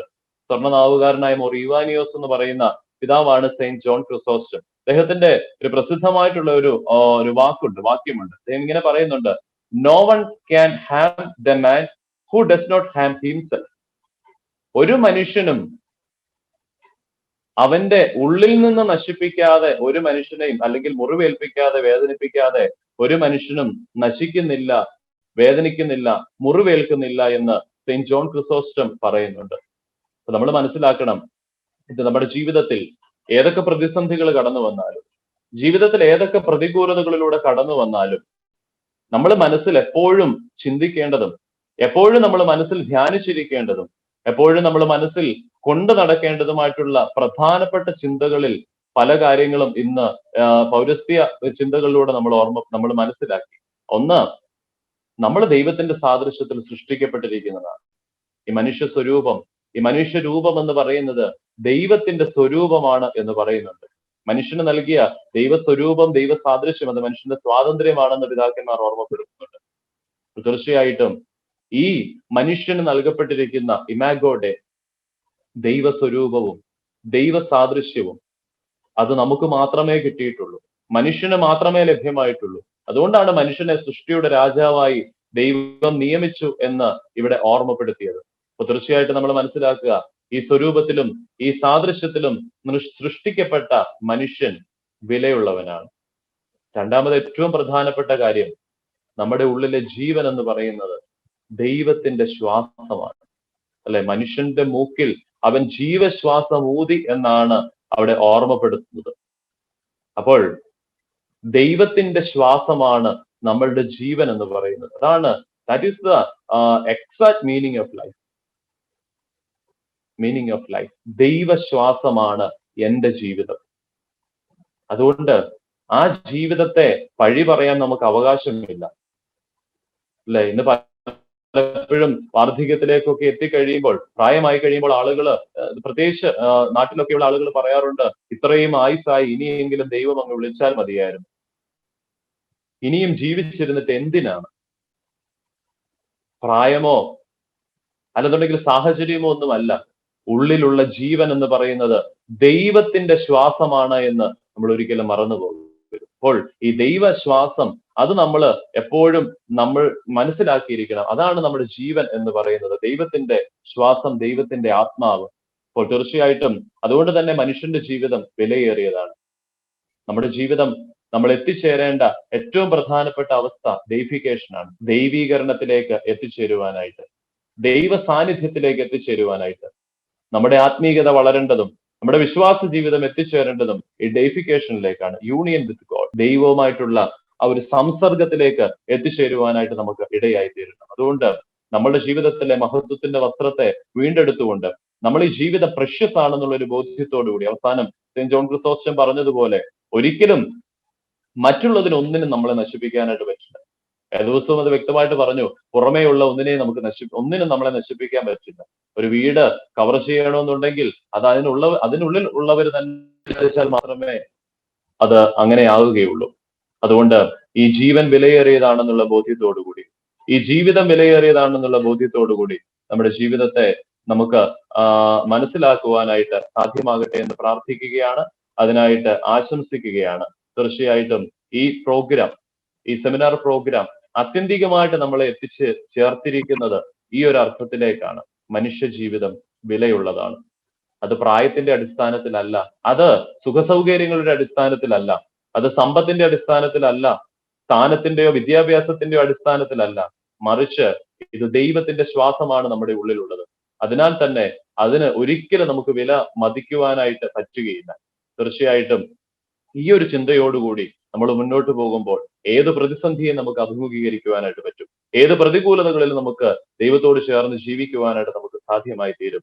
അതിന് ദൈവം നമ്മളെ സഹായിക്കട്ടെ എന്ന് പ്രാർത്ഥിച്ചുകൊണ്ടും ആശംസിച്ചുകൊണ്ടും ഞാൻ എൻ്റെ വാക്കുകളെ ഉപസംഹരിക്കുകയാണ്. ദൈവനാമം മഹത്വപ്പെടുമാറാകട്ടെ. ആമേൻ. Thank you, Achan, for that wonderful message. I think Counselor Deepika Damarla is running a bit late. So anyway, we'll continue on with the program. I didn't give much of an introduction today, but this retreat program has been very long in the sense that we don't normally see a retreat program last for 10 weeks. And it's been a learning experience in many ways. It's been a humbling experience. It's been an honor. It's been a privilege. And, we started this program with the initial idea or initial question of what is meaning of life or what is meaningful living, especially this year in the year of 2020 of unprecedented times. I don't think we've ever experienced anything like this on a global scale. In terms of every facet and aspect of our life being topsy-turvy and turned upside down.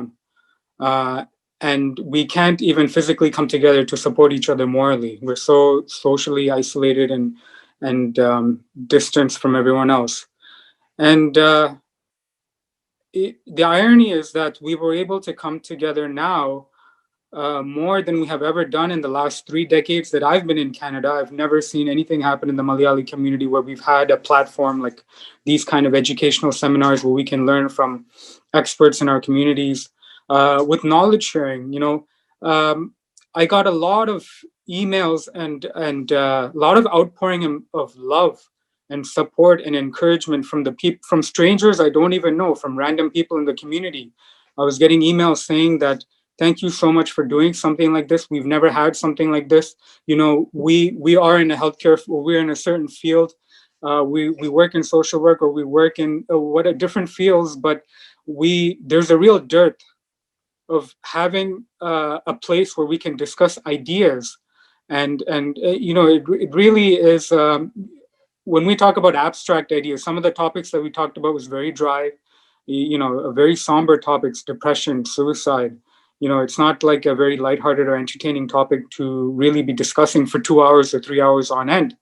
But the outpouring of love and the real earnest craving that people had to really speak about these abstract ideas, the open-mindedness, was really touching, moving in many ways. I was very moved to read these letters of support and outpouring of encouragement and support that people were coming and sharing with me. And so we began this program with this question: what meaningful living? The overarching theme of what's meaningful living, meaning of life, resilience. What do we mean by this? And I couldn't help but think that in many ways, this is what we needed. This is what we craved. For the last 30 years, we've never really been able to come together like this, at least to my knowledge or what I've seen. As a church community, yes, we do come to church to pray, but many a times we're very isolated. We just come to pray, we focus on doing the rituals of prayer, and we leave. We don't really have a heart-to-heart, real deep, meaningful conversation with other people about any any of these abstract ideas. And we chit chat, or we do a cultural program. We do a dance or a song, but a dance and a song is not. It doesn't speak to the inner soul or what people are craving in a meaningful way. And I think being able to, a few weeks ago, he, in one of his speeches, in one of his messages that he gave to us, he mentioned that many a times intelligence and wisdom are not the same thing. Intellect and intelligence and wisdom are totally distinct and different. And I think I just want to expand on that, because I kept thinking about that in my mind. And after a few days, a thought occurred to me, and I just want to build on that. So, especially in Malayali community or in Indian culture, we have there's a sort of anecdote or saying, when people sort of need help, or someone needs help, or someone's faced with a crisis or a problem, when people passing by, they sort of mind their own business, right? They don't get involved. Why do I want to get entangled with that? Why do I need to exert my energy, my effort to go out on a limb to help someone else, or put myself out there when I get nothing in return? or foreseeably that I can see that I'm getting anything in return.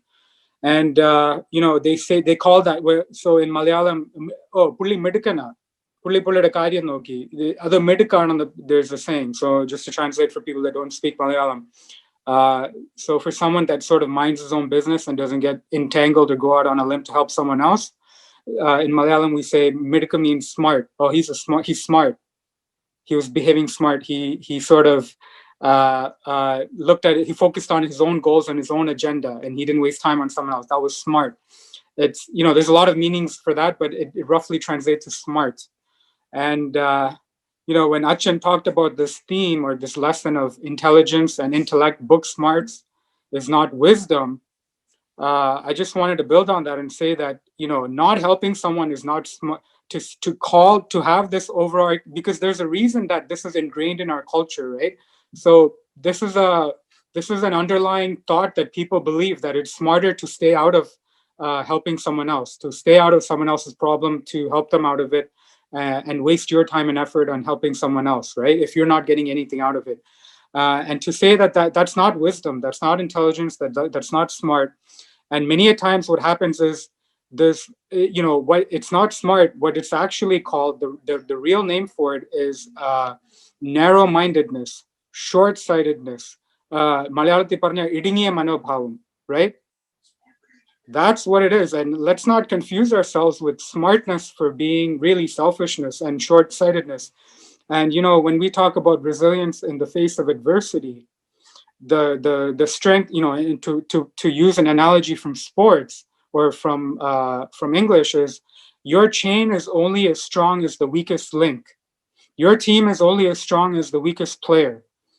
Society is only as strong as the weakest person in society. So when you're not helping someone in trouble, look at the bigger picture. You're making society weak. Society, we need to stop being able. I don't want to preach. Please don't take this as me preaching here or lecturing here or giving you a lesson on biblical morality or anything. This is not a religious seminar. We're not trying to, we're really just the reason I focus on using a lot of, you've noticed in the last 10 weeks, I often draw from biblical analogies, is because everyone is familiar with the stories in the Bible. So it's the best way to convey a certain concept or a topic. So, if I talk about an obscure novel, it's not really going to convey the message effectively. So, and if you've heard of psychologist, world famous psychologist and author, Dr. Jordan Peterson, he sort of touches on this. He touches on the fact that, it's very hard to have an abstract conversation with other people in society because not everyone is equipped with it. But I think the outpouring of emails and support that I got in the last short amount of time, in 10 weeks, shows that there's a dearth, that people are craving this more meaningful conversations with one another, not just the superficial chit chat what we have, not just the song and dance that we get together for entertainment purposes. We don't. There's a void that people feel like they need to fill. And we can only do that with a human connection, with a social connection. And Jordan Peterson, he sort of touched on that. He said that, people that like basketball can only talk about it with other people that like basketball. Not everyone is equipped to talk about abstract ideas, but by and large, just to give an example, like the last 10 weeks when we started out, we had a large crowd. And to expect them to be loyal for 10 weeks is a huge undertaking. And the crowd that we got was more than I expected. But the heartwarming thing is that if you look at 10 weeks later, more than 2/3, almost 3/4 of the original crowd that we started with stayed loyal and stuck around for 10 weeks. And that's a testament to the fact that people are really craving something like this, more meaningful, more education, more knowledge. Especially, I think maybe in 2020, we're so isolated that this was really the thing that we needed at the right time, at the right environment, at the right climate, the right circumstances. And Jordan Peterson also, he used an analogy from the Bible. He said, and I think this is something that the church also warned against, the Catholic Church tried to warn against, was arrogance of the intellect. And sort of building on what Achan talked about what the difference between wisdom and intellect, and I touched on what is smart and what is short-sightedness. We should really step back and think about the long picture, the bigger picture, but we should also not get caught up in the arrogance of the intellect. And to paraphrase what Jordan Peterson said, it was that we can reach a point where we confuse book knowledge and book smarts with real life wisdom and meaning and gratification. It's not really gratifying if if you're not able to connect with other human beings and improve society as a whole and lift them up, right? And it becomes, and the point is that arrogance of the intellect will keep your mind closed. You need an open mind to be able to really learn from what your weaknesses are, and to really be better, to build, the thing that they're saying right now in the American elections, to build back better, right? And 2020 is really an opportunity for us to step back and reorganize and reprioritize and figure out what is important, and sort of to make ourselves better in the future going forward, and also maybe to remove the veil over our eyes, and really the blindness that we were mistaking the arrogance of the intellect for something else, we're mistaking foolishness for wisdom. And I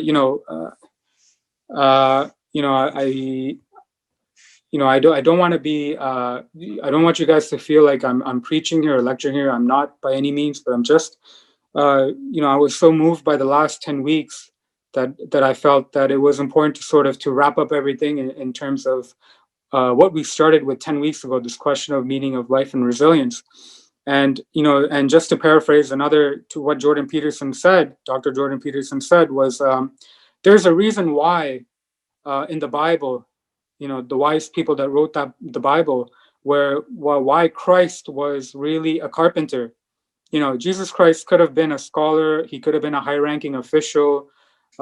He could have been any profession, but he became a very humble, very very lowly, uneducated carpenter. And for the educated people at the time who kept a closed mind, they really missed the forest for the trees. They got so caught up in the rituals that they totally missed the messenger, right?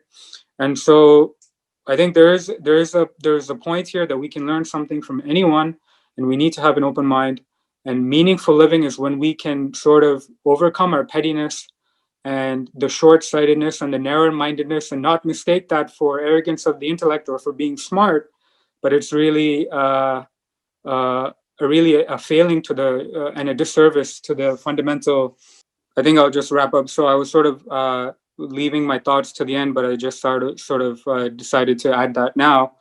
But really, adversity in the face of resilience is really when we can sort of do something for others. There's meaning in that. That's gratification. You don't need a PhD. You don't need a medical degree. You don't need to be a lawyer. You don't need to be any sort of highly educated, or you don't need to be a religious scholar. I think when you can lose yourself in the service of others, you find yourself and you find meaning in that. And I think, you can be born with all the silver spoon and all the privileges in the world, but when you live a meaningless or unfulfilling life, there's a real depression in that. There's a real isolation in that. And I think ultimately that's the lesson that I personally felt. And I think from the outpouring of love and support that we got, that it's just a testament to that. This is what we need. And I think we oftentimes we sort of lose track of that. We lose sight of that. And so it's been an honor and a privilege to do that for you people, to do all to be able to to start something here in this manner, however short it may be. I was very humbled to be here as and for me to be a moderator as well. If I made any mistakes, I tried to fill in the gaps wherever I could, so that we were able to do some service to the topics that we were talking about.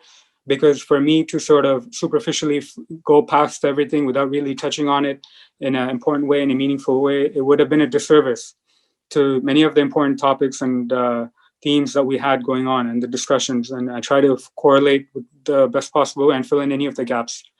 And And I can confidently say that with all the speakers that we had, we were able, in some small way, we were able to do some justice to these important and difficult topics.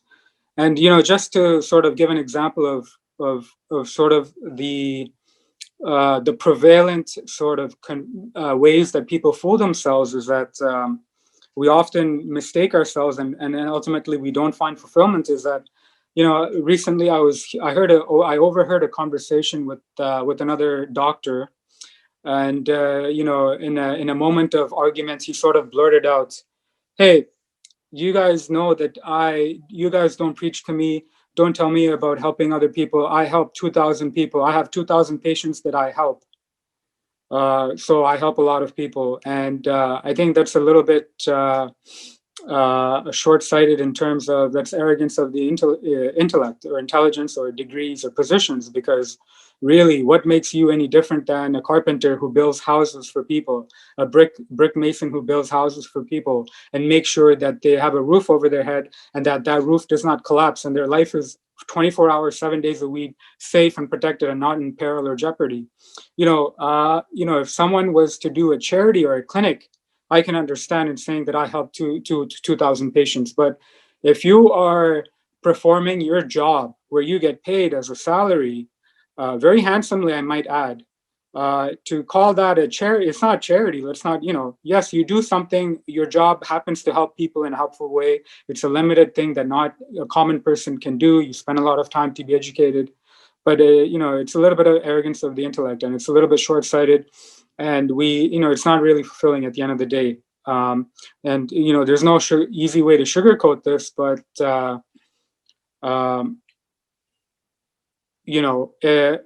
for all of the people that are working in the healthcare professions or any other field, to say that they were not motivated to go into that field, in part because of the prestige of that field, or in part because of they know that they will be handsomely compensated, is a little bit it's a little bit fooling ourselves. We know that it might be a little bit arrogance of the intellect, and I think that to be able to sort of put these things apart and to be able to help each other in a service to other people, that is really what legacy means. We know that you can have a house, you can have a car, you can leave an inheritance to your children, but does that really affect them to the degree that society is meaningful? Maybe for one generation they'll remember you. If you're not building a Taj Mahal, it's not going to stand the test of time or impact society, right? You have an average house, it's going to deteriorate in another 20, 3, 4, or 5 decades. It's done. There's nothing, our time on this earth is short. What lives beyond you when your mortal body dies, right? It's your ideas, the way you made people feel around you, right? Not inanimate objects. And if to give an example again, I know I've been talking for a bit, but I think this is important. And to sort of give a final analogy, we see that I'll give an example in English. There was a businessman, there was an inventor, there was a famous a chemist and engineer, and he had a lot of patents, and he was well known in the community. This was hundreds of years ago. And his brother, having the same last name, passed away in another city. And when he was traveling to that city, he happened to pick up the newspaper on that morning, and he saw that the headlines of the newspaper they confused him to be the famous inventor, the people who wrote the article in the newspaper. And the headlines read, "Merchant of Death is dead." And they wrote that so-and-so, Mr. Ludwig, was a businessman who enriched himself through the sales of weapons and through equipment and technology that was used in war and killed other people. And upon reading this newspaper headline, the businessman was deeply saddened to realize that the legacy, his whole life would be summarized in those two short words, "the merchant of death." And what he did was he went on to change his will, and he left um, almost everything, his entire net worth, his savings. He left it to charity. And that famous person is none other than Dr. Alfred Nobel. He was worth $500 million. He was known for inventing dynamite and explosives. And when he read that newspaper article on that fateful day, he realized that he needed to change his legacy and do something for the betterment of humankind. And so what he did was he left almost $500 million to the Nobel Foundation to promote the sciences, to promote literacy, to promote encouragement of other people um, who bring about real upliftment to society. And we know that as the Nobel Prize now, that's lived on. That's his legacy.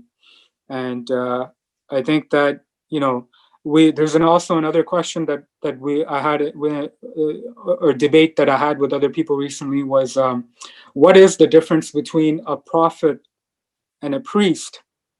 And my explanation to that was, well, a priest is someone who sort of carries out the rituals and the teachings of the established teachings of the church, what we know, and the priest really conveys on behalf of the people to God. And a prophet, on the other hand, is someone who relays a message from the Creator, from God, to the people. And in many ways, if you think about it, there is no hard and fast rule that a prophet has to be from the same faith, has to be an educated person. We see that, and it has to be someone that's an eloquent speaker. I know that I'm not an eloquent speaker. I know, obviously I'm not a polished speaker. And I know that oftentimes a lot of the people that have important messages that we need to pay attention to, we keep a closed mind to them because they might not be a polished speaker, or they might not be someone that we think is from a qualified position or vantage point to speak to us, for us to listen to. We often have the arrogance of the intellect that we're above them, or we know more than them. And really, if you look at the Bible, Moses, he wasn't a polished speaker, he was a stutterer. King David, he wasn't from a princely line. He was a shepherd boy, right? He wasn't from an established dynasty or a king, or the son of a prince or son of a king. And so really we need to sort of being resilient in this time is to have an open mind and to really take note and take inventory and listen to what people are telling you. So when I say prophet, I'm so deeply thankful and appreciative of all of the guest speakers that came here and all of the people that facilitated this seminar, this program to flourish in the way that it has over the last 10 weeks. I've never seen a seminar go on for this long. And so it was really an outpouring of support and charity from all of the people who devoted their time and energy to share their expertise and knowledge. And really, in my mind, there's no reason why this thing came about, apart from, in my mind, that this was really fate and destiny. There was a higher purpose behind all of this, I believe. And so in my mind, all of the speakers that came here was really prophets. They're relaying an important message that we all needed to listen to, that we all needed to wake up to, and keep an open mind and hear earnestly and sincerely.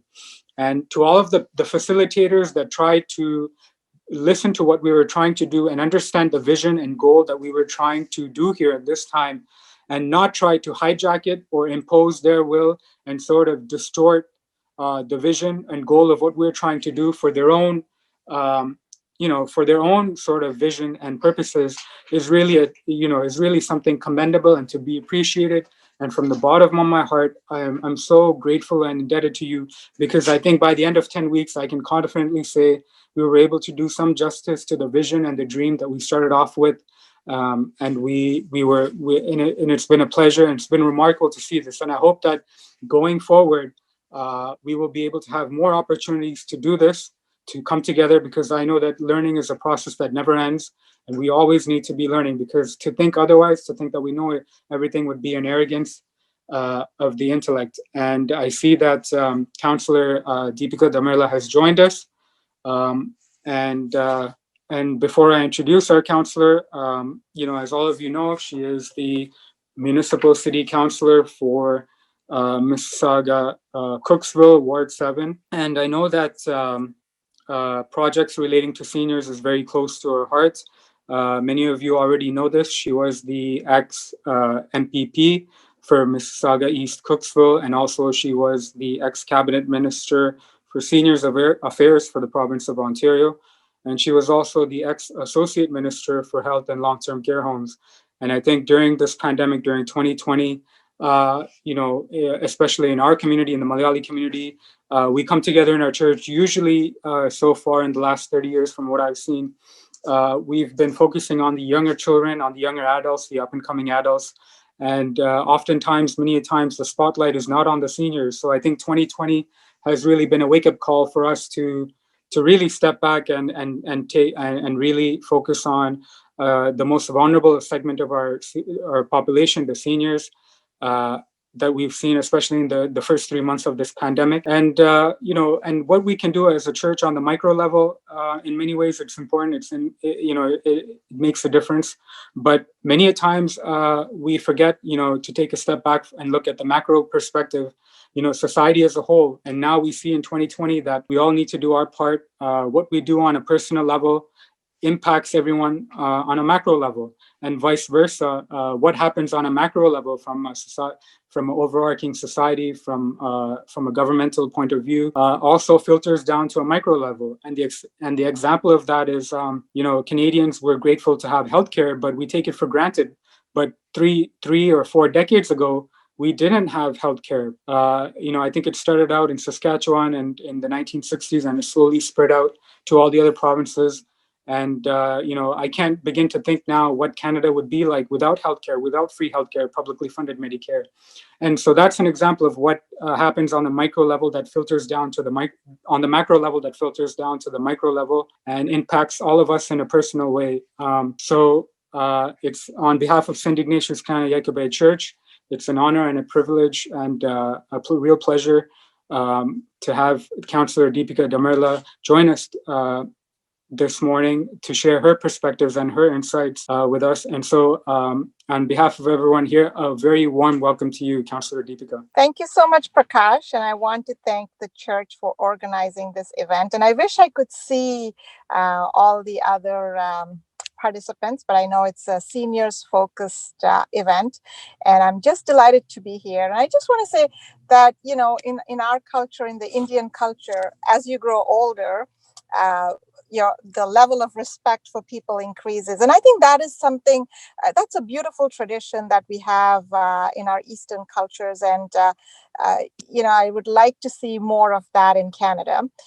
Start with that. And then I know that today's topic is resilience.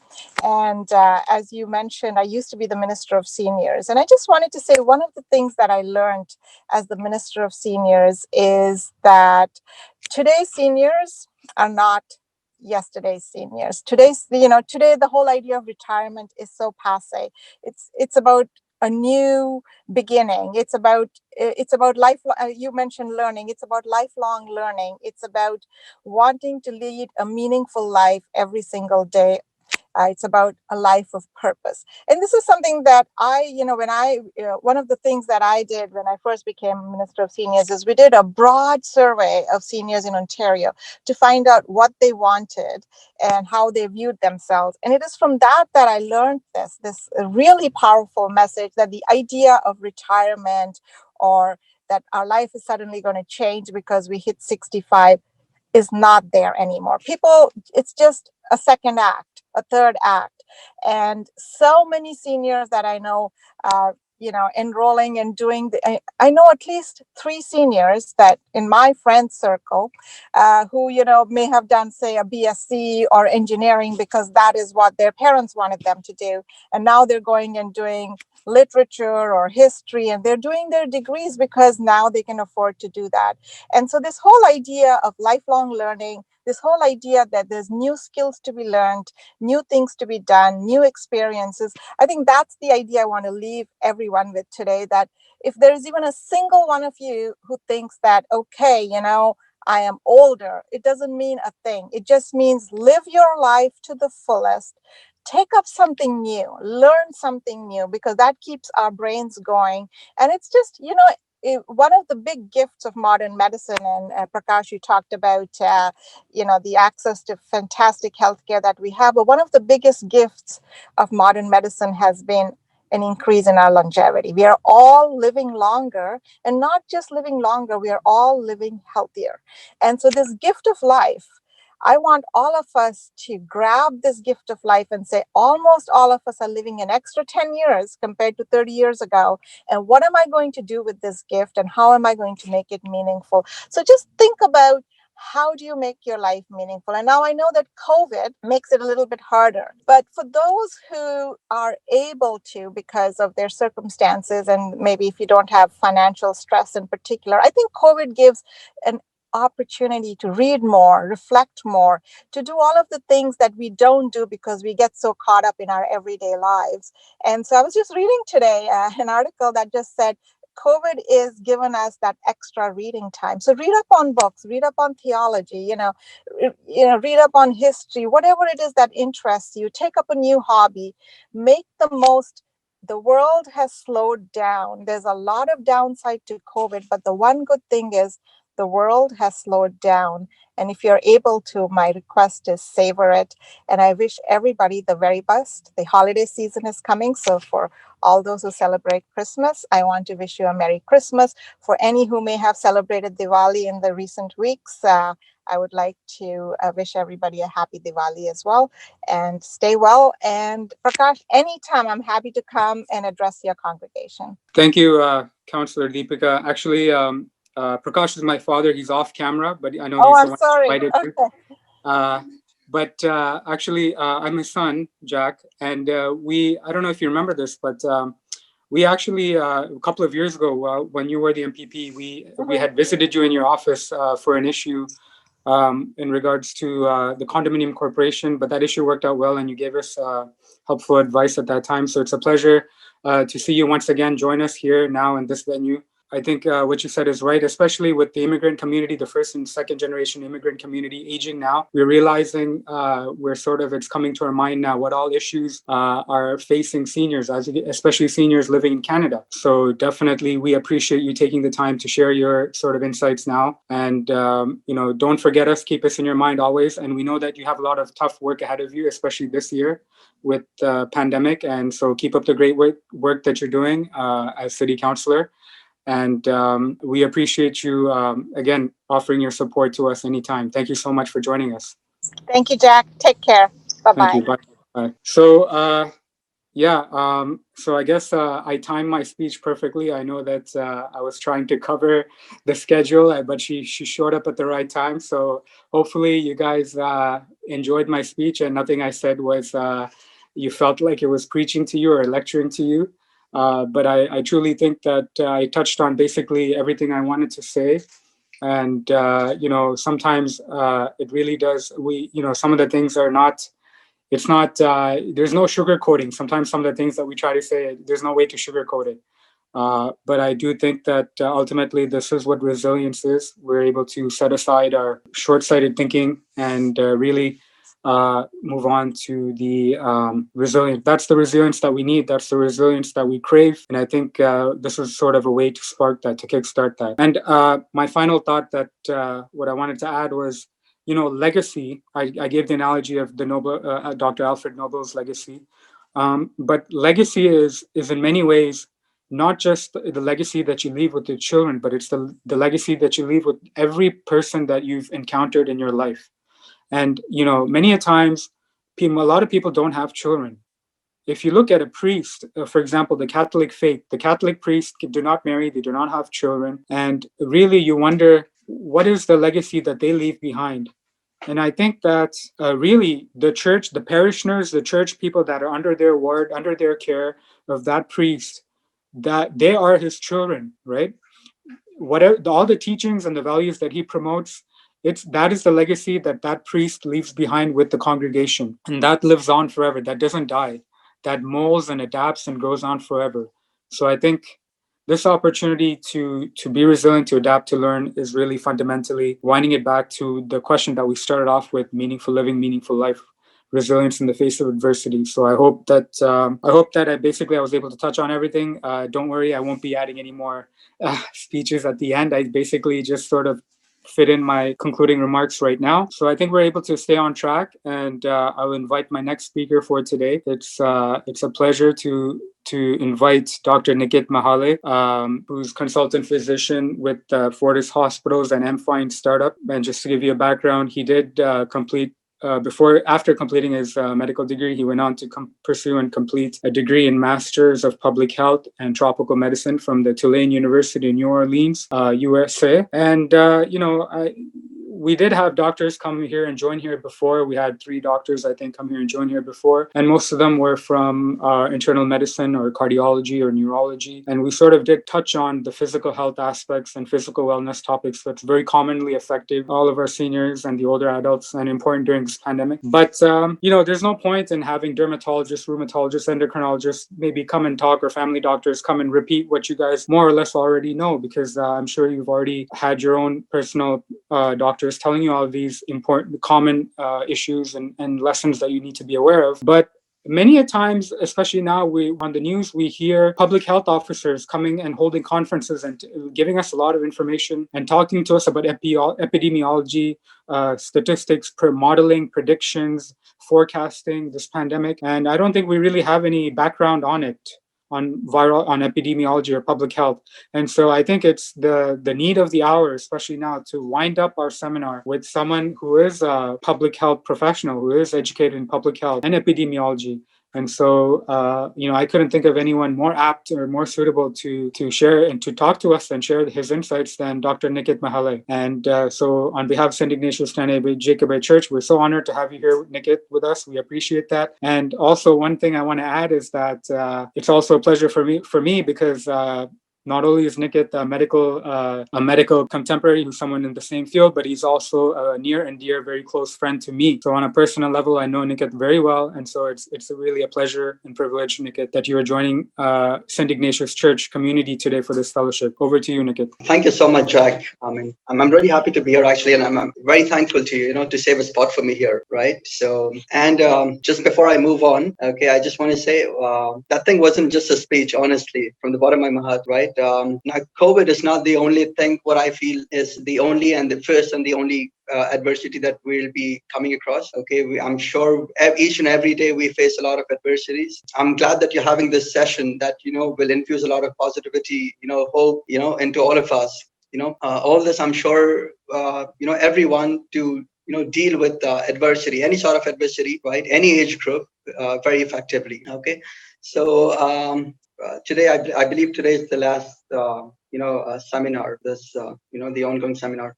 Now, I'm sure I'm not going to bore you a lot, with what resilience is, and I'm sure we have over the past few weeks we've had a lot of people talk about resilience, right, and how to deal with it. Okay, so I'm just going to quickly go over through resilience in the context of public health, right? Resilience, I believe, is when everyone thinks about resilience or ways to tackle. I'm sorry, I'm hearing echo. So if I'm a little slow, please let me know. So, like I said, when the first thing when everyone thinks about resilience, most of us think, how do we? We always think about ourselves, right? What do we do, right? What should I do, or how should I cope with it, right? But when it comes to public health, right, we always think about the community, right? It's not just the individual, but it's about the community. Okay, so there are a few things which I would be discussing, today. Very briefly, I'll just go over it. Okay, the first thing I'd like to discuss about resilience in the context of public health. Okay, what exactly is community resilience? How do we deal with it very quickly? Okay, I'll move on, to what Jack earlier also said, that we've heard a lot about COVID pandemic in the news. There are a lot of terminologies which some of them we may be aware of. There are a few which we are not. So I'll just, brush through a few terminologies over there, so you get to know what exactly they mean, right? It will help you when you listen to them. okay, in the news. The third thing now I would like to discuss now. We're almost now. Of course, we're not. The pandemic is not far from over. Okay, of course, it's going to take a lot of time for any pandemic, including this COVID pandemic, to subside and the life to get back to normal. Okay, but of course, we have to deal with it each and every day. And so I thought now because people are open to travel, they've been isolated, so a lot of us are very eager to travel, either visit our family, friends, So I thought I'll just discuss a little bit about travel health, what I think we should all know about. Okay, when we travel, we should not expose ourselves to, risk ourselves rather in the process. So I thought I'll just discuss about a bit of travel health as well. And of course, a bit about digital health, just a bit about digital health as to how we can leverage the concept of digital health. Especially, when a lot of people during this pandemic, they were not able to go out of their houses. They were not able to see doctors. They were not able to get their treatments, right? So a lot of issues like this, so I think digital health is where, all these issues can be, taken care of, okay, which we can use to take care of. All right. So let's start with, how I defined resilience in public health. Okay. Now we all know in layman words, of course, resilience just means to bounce back, right, from any adversity, to cope with it, right? So in public health, when I say about resilience in public health, I basically mean that we need to have that capacity, the population as such, right? Okay, we define resilience as capacity for population to endure, to adapt, and to generate new way of thinking. Now, all these, Jack rightly said earlier, you don't need a degree, you don't need, any education to really, to tell us like how to deal with adversity. It's as long as you're more, as long as you're not self-centered, you're more compassionate, everything just comes to it. You think about other people as well, okay, not just yourself. Okay, so this is what, when we start thinking about other people as well, right, the entire community, when we involve the entire community, right, in the process, it becomes much easier for the individual to deal with, any sort of adversity as well. Okay, now whenever we think about, resilience, or how do we cope with adversity, we're always thinking about, preparedness. What do we do, right? Or how do we deal with it? How do we take care of any adversities? But please remember, to deal with adversity, we should not only focus mainly on preparedness, but we should rather also think about, what has led to that, adversity. All right. Did we do anything? Did we play a role in creating such vulnerabilities in the community? Right. Because some are man-made as well. Okay. All right. So we need to think about that so we can tackle it. Right. Second thing, we also need to shape the society's ability to react. Right. So basically, when I say shaping society's ability to react and withstand, now there are a lot of policy, that, we make, which will benefit the society. So we have to collectively work together, right, to make sure the societies, where we have those resources in the society to help one and each other. So it's very simple. Resilience basically, to be resilient is basically, it does not take an individual, but it's like an interaction. It's a dynamic interaction between individual stressors and the resources that we have. We have to, as much as we need those skills and capacities, to take advantage of these resources, we also need to create such, such community or environment, that can provide these resources, right? So that is what exactly I mean. So we should not be focusing on just one individual. Like Jack said, not be selfish, not be self-centered, but, help each other. That's how we can mitigate, the effect of any adversities. Okay. Now, a lot of, our understanding about resilience in public health, of course, comes through research, research work of children, the aging population, right? How they withstand, the adversities. Okay. Now, see, it basically provides a framework for enabling people and communities to not only bounce back, right? So we need a proper understanding as to what the community needs, where the shortcomings, right, and how we can fill the gaps, right? So that is one thing what I wanted to focus on. Now, I don't think we all know this, like community cohesion, neighborhood, the social capital. Of course, a lot of people have lost their jobs, employment, lack of employment, all that adding up to the mental anxiety, So all this really, are the key features. It's been found to have, it's found to be key features of the resilient places. Okay, people who are resilient or strong enough, or the society that is resilient, right? We found in that society that they're all very cohesive. They help each other. Okay, and that's what we should be focusing on. Okay. Now I've just gone through this. Now again, one more thing: interpersonal relationships, sense of belonging to a community. They have been identified as a crucial, factor in sustaining resilience. Okay, this is something we all know, and we should never forget about it. Okay. Consequently, spiritually based communities, right, can be instrumental in offering this emotional support.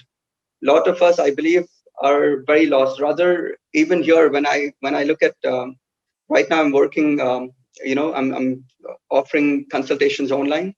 I'm focusing more on digital health, and I've noticed how many people, even though we're months, we're probably 8 months since the pandemic has started. There are a lot of people who still don't really know what to do, how to do, or way to get help, right?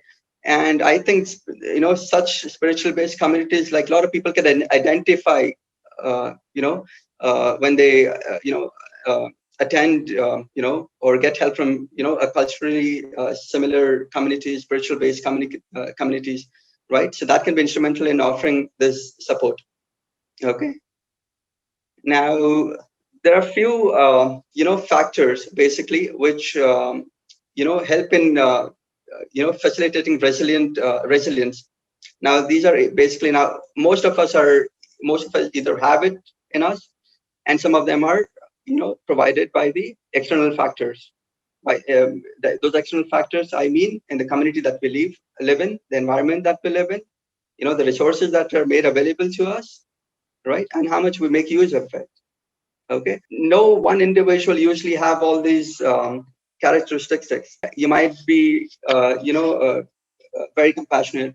You might have that capacity for problem solving, foresight, planning, and you don't have everything, but that's okay. And that is why when we collectively work together towards it, right, where each and every individual, some of them would have all this, fill in the gaps, have all these characteristics. They all help the entire community to be resilient. So these are just few, characteristics that we have, usually observed in people who are very resilient or who are very, strong in their minds, to deal with any adversity. The extrinsic factors, most importantly, positive community experiences, access to wider supports. Now, a lot of people who are cut off from, a lot of people because of this pandemic were cut off from their, healthcare.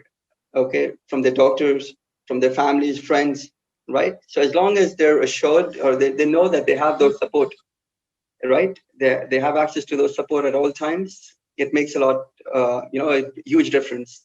Supportive family environments, communicative, where you communicate, among each other, that really usually helps in tackling, dealing with stressors. Quickly move on to few terminologies what we have been hearing quite often in the news.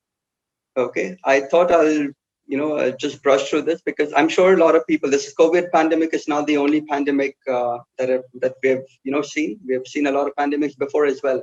If you remember, SARS a few years ago. You think about Ebola and all this infectious disease in various parts of the countries, right? So just a few terminologies here. Okay. Now, there are a few things which I want you to know. The first one being an epidemic. Okay, let's start with outbreak actually. Okay, outbreak is just basically an infection, right, or any disease that occurs in a small area, in a geographical area. Okay, it probably affects a handful of people. Okay, for example, if you take COVID, for example, you must know that, I mean, you must have already known that COVID-19 usually started as an outbreak in the city of Wuhan, right, before it reached this pandemic level. So it's basically stepwise. Okay, every pandemic always starts as a small outbreak, unless and until we, identify that outbreak, takes measures to deal with it, it has the potential to develop into a epidemic and then a pandemic. Okay, so epidemic is nothing but just a sudden increase in the number of cases, okay, above what is typically expected. For example, say if you have, like I would say, measles is endemic in US, right? So you probably have a fixed number, say 1,000 or 20,000 cases a month, okay, or in that particular geographical area. And say after a month you see, 100,000s of cases. So that it's a full, a blown out proportion. So that's an epidemic. We have failed to control it at an outbreak stage, right? So now it's become an epidemic. Okay. Now, when this epidemic spreads to different continents, okay, involving various countries, we call that as a pandemic. Okay. So COVID-19 is right now a pandemic because it's affecting the entire globe. I don't think I can't think of any one country that's not affected with this COVID pandemic. Okay. The next thing is community transmission. We often hear this in the news as well, right? The people say, has community transmission occurred or no? And we're more worried about this community transmission. Okay, why? I will tell you. Because see, community transmission is nothing but basically a circulation of that the same disease among people in the certain area. Okay, and there's no clear explanation of how they were infected. So what happens is, ideally, in a normal environment, a person will get infected only when he's exposed to someone. But what happens in a community transmission is that everyone who does not have the immunity to that particular disease gets, transmits infection to one another. And when a community transmission occurs, it basically tells us that we're not in a very good position. Okay, because when a community transmission occurs, it becomes much more difficult to handle it. It becomes very taxing, for the hospitals, for the healthcare system to really take care of it. It spreads very quickly like wildfire. Okay, so that's why we always make sure that, if possible, we try to identify at a very early stage and try to control it while it is an outbreak. Okay, so this is what community transmission means. Okay, next is coming to an incubation period. I'm sure when if you have seen a doctor, if you're presented with COVID symptoms, or any infection, you've seen a doctor, they say, okay, I would want you to quarantine yourself or isolate yourself for so and so period.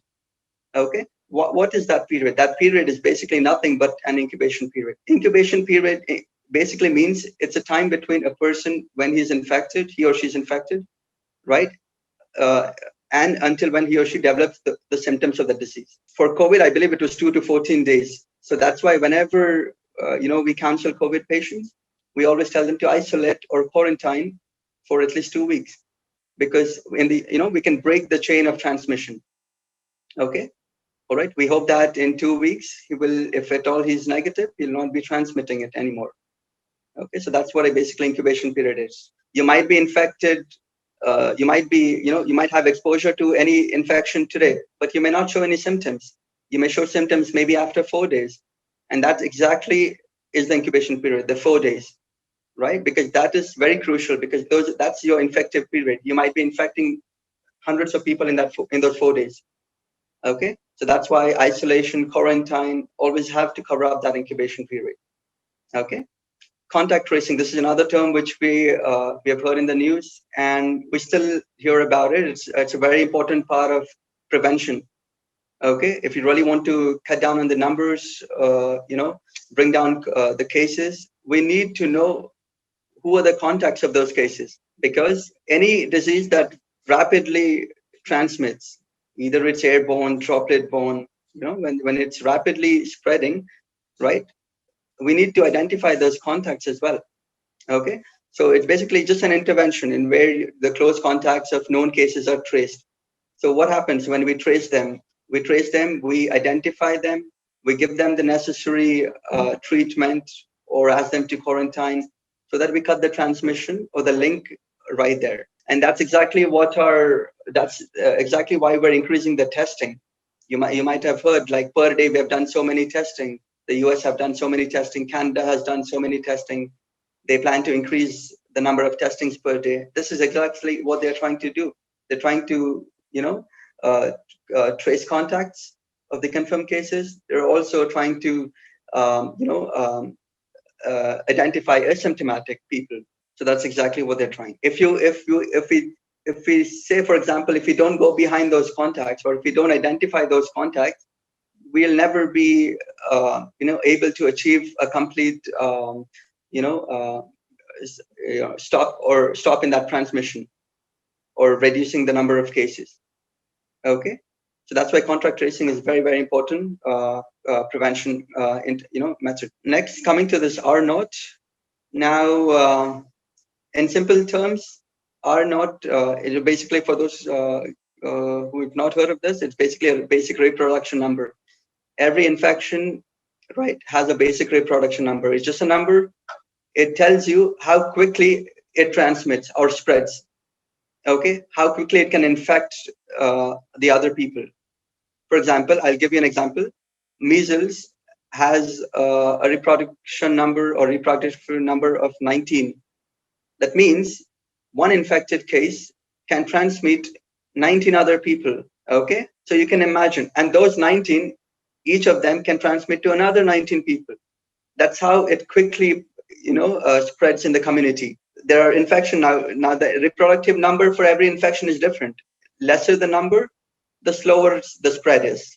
The higher the number, the faster and the higher the spread. Okay, all right. Now, definitely, COVID definitely has a high, reproduction number. One person infecting a lot of many, people. Then this is very common in all respiratory infection, which spreads through, airborne route. Okay, I'm sure we have also heard about super spreader. Okay, now the super spreader is nothing but is basically, some individuals, for unknown reasons, they seem to have this capacity to really cause more infection. So that's exactly what super spreader is. Positivity rate. Okay, there's another thing which we often hear. It's just basically a percentage of people who test positive. Now, you might test 100 people. Out of those 100 people, not everyone's going to test positive, right? So if you hear in the news, like, okay, this is the positivity rate, that exactly means that so many people have been, say, for example, 100,000 people have been tested, but, only so whatever the number is, so many people have tested positive. Okay, the results have come positive. Okay, now, of course, it's very obvious if the positivity rate is high. Okay, it's possible that only high risk groups have been tested. Now, for example, right, healthcare workers, people working in the hospitals, in the long-term care institutions, right, things like that, who are exposed to potential COVID people, right, or patients, when they're exposed to them each and every day, right? And if you just test healthcare workers, you're bound to have high numbers, right? Because the probability of them being exposed is much more higher compared to people who are at home, right? So that's what it exactly means. Okay, and a low positivity rate can also indicate that not enough testing's been done, right? So, for example, you hear different countries, having different positivity rate, different number of cases. Okay, you might think like this is not true. For example, let's talk about China. A lot of people wonder, how is it, that China has less numbers of COVID? How come they're doing well? I'm not saying that they're whatever they're doing is they're doing wrong or things like that. But sometimes it all depends on how many people are being tested also. Okay, just because a country with a high positivity rate has a high positivity rate does not necessarily mean that that country is doing bad. Okay, it's just that we have upped the testing, capability. Okay, right.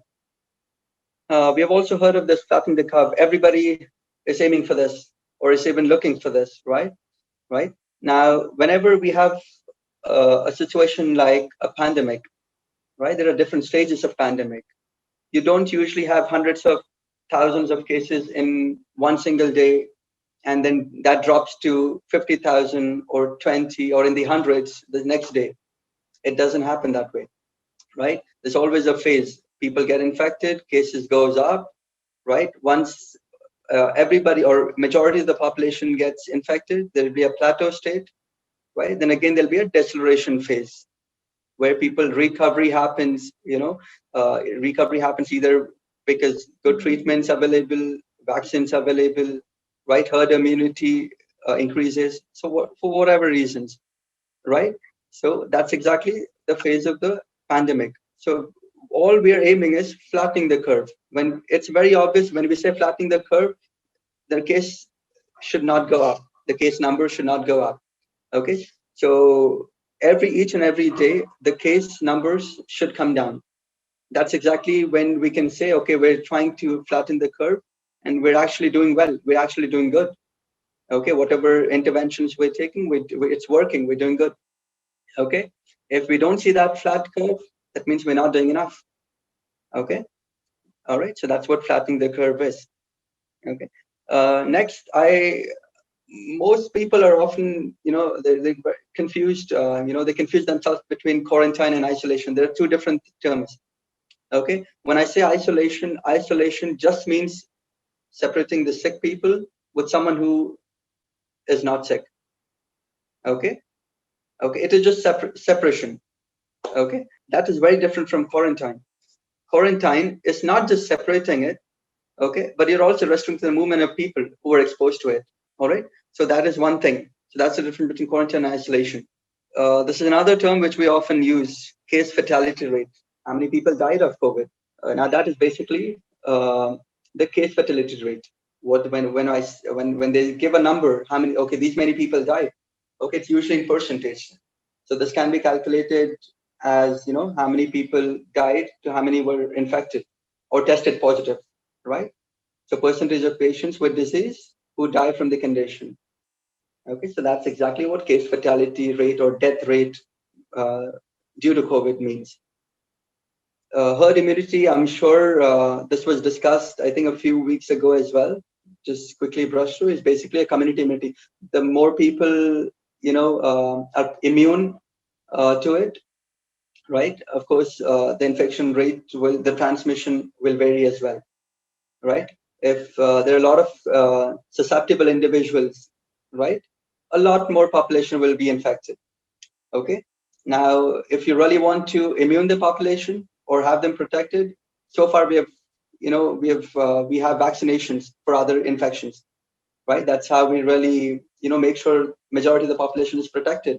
So that's where you're breaking the link of transmission. Okay. Right. So that's what herd immunity is, where we hope, that a majority of the population in the community is immune to the infection. Okay. All right. So these are the right. Now coming to travel plans. Now I really, I apologize if I'm like digressing from the topic here, but I really thought it's important that I, discuss about travel health, because I'm sure a lot of us are quite, both tired, being isolated, staying home, being asked to quarantine, right? A lot of restriction of movements everywhere, right? So it's basically just disrupted the entire, travel plans and things like that. A lot of people are also separated from their families, and they're probably very eager, looking forward to meeting them as well. Okay, now during such times, like COVID pandemic, right? We really need to make sure that we're not exposing ourselves to, unnecessary risks. Okay, and we also keep the other people safe as well. right? Imagine you travel unprepared and you fall sick over there in the destination country, and you have no idea what to do, right? So that just causes an additional mental, trauma or mental stress, right? Okay, and so that's why it's always better to seek a travel health consultant's opinion, or see where you're going to. They basically, so what's going to happen is basically we actually look at your travel itinerary. Okay, we see your risk factors. We see whether you're suffering from any other disease, whether that increases your risk of any health condition, during the course of your travel. Okay, so that's very important. Okay, now a lot of people are opening up to travel, so they need to keep this in mind. Okay, now why are we focusing on this? Because any of these can happen. Okay, these are the questions which you should ask yourself. A lot of times, uh, to be honest, how many of us have really thought about all this when we make travel plans? I believe very few, right? The first thing we always think about is, or most of the time we're always thinking about, okay, what are we going to do there? What are the activities we're going to indulge in? Okay, where are we going to eat? But we rarely think about the health. Okay, what's going to happen if you're going to fall sick over there, or how do I safeguard myself? Okay, now with this COVID pandemic, it's not going to die out soon, right? Air travel is open, right? So you'll definitely be exposed to a lot more people, and you never know who's infected, who's not infected, right? Because a lot of people are asymptomatic as well, right? So how do you safeguard yourself in that case, right? What do you have to know, right? And travel health is not it's not restricted only to your travel period, but it also takes care of the time period when you're back from your travel. Okay, a lot of issues, lot of health issues, infections, symptoms crop up after you come back, after you travel back home, right? So there are a lot of things that we need to be aware of. Okay, so what exactly? I'm just quickly going to go over it. What exactly we usually focus on? We assess your risk. Okay, we assess your risk, and once we assess your risk for any health condition, we manage it. As simple as that. Okay, all right. Now, of course, this is very obvious. There's a lot of increase in number of travels. Air travel is just catching up. Okay, so I'm not going to elaborate much on that. Okay, now what is travel health? What comes under the umbrella of travel health? It's not just infectious disease. Okay, falling sick because of infection is not the only reason why we should worry. Okay, there are a lot of other reasons. Okay, based on your activity as well, based on the place where you're going as well. Okay, based on your risk factors as well, your inherent comorbidities. Okay, so travel health goes beyond infectious disease. Okay, any road traffic accidents in a new place, natural disasters. Say, for example, you're camping somewhere, right? You're on vacationing somewhere, and something happens. How do you take care of it? Right? There might be social political instability in that place, right, where you visited, right? It also talks about or helps you, with aid during travel. So, for example, you lose your passport, luggage, anything that causes that mental stress. It'll take care of all that. Okay. Other clinical conditions based on your activity, right? Sunburn, heat exhaustion, frostbite, motion sickness, altitude sickness, right? So all this can be taken care of, if you plan your travel well ahead. Okay, so just to make sure that you're safe throughout your travel period. Okay, now there are mainly two types of travelers. Okay, one is a tourist traveler who's traveling, of course, as tourists to low-income countries. Usually, when I say tourist travelers in context of travel medicine, these are mainly people who travel from high-income countries to low-income countries.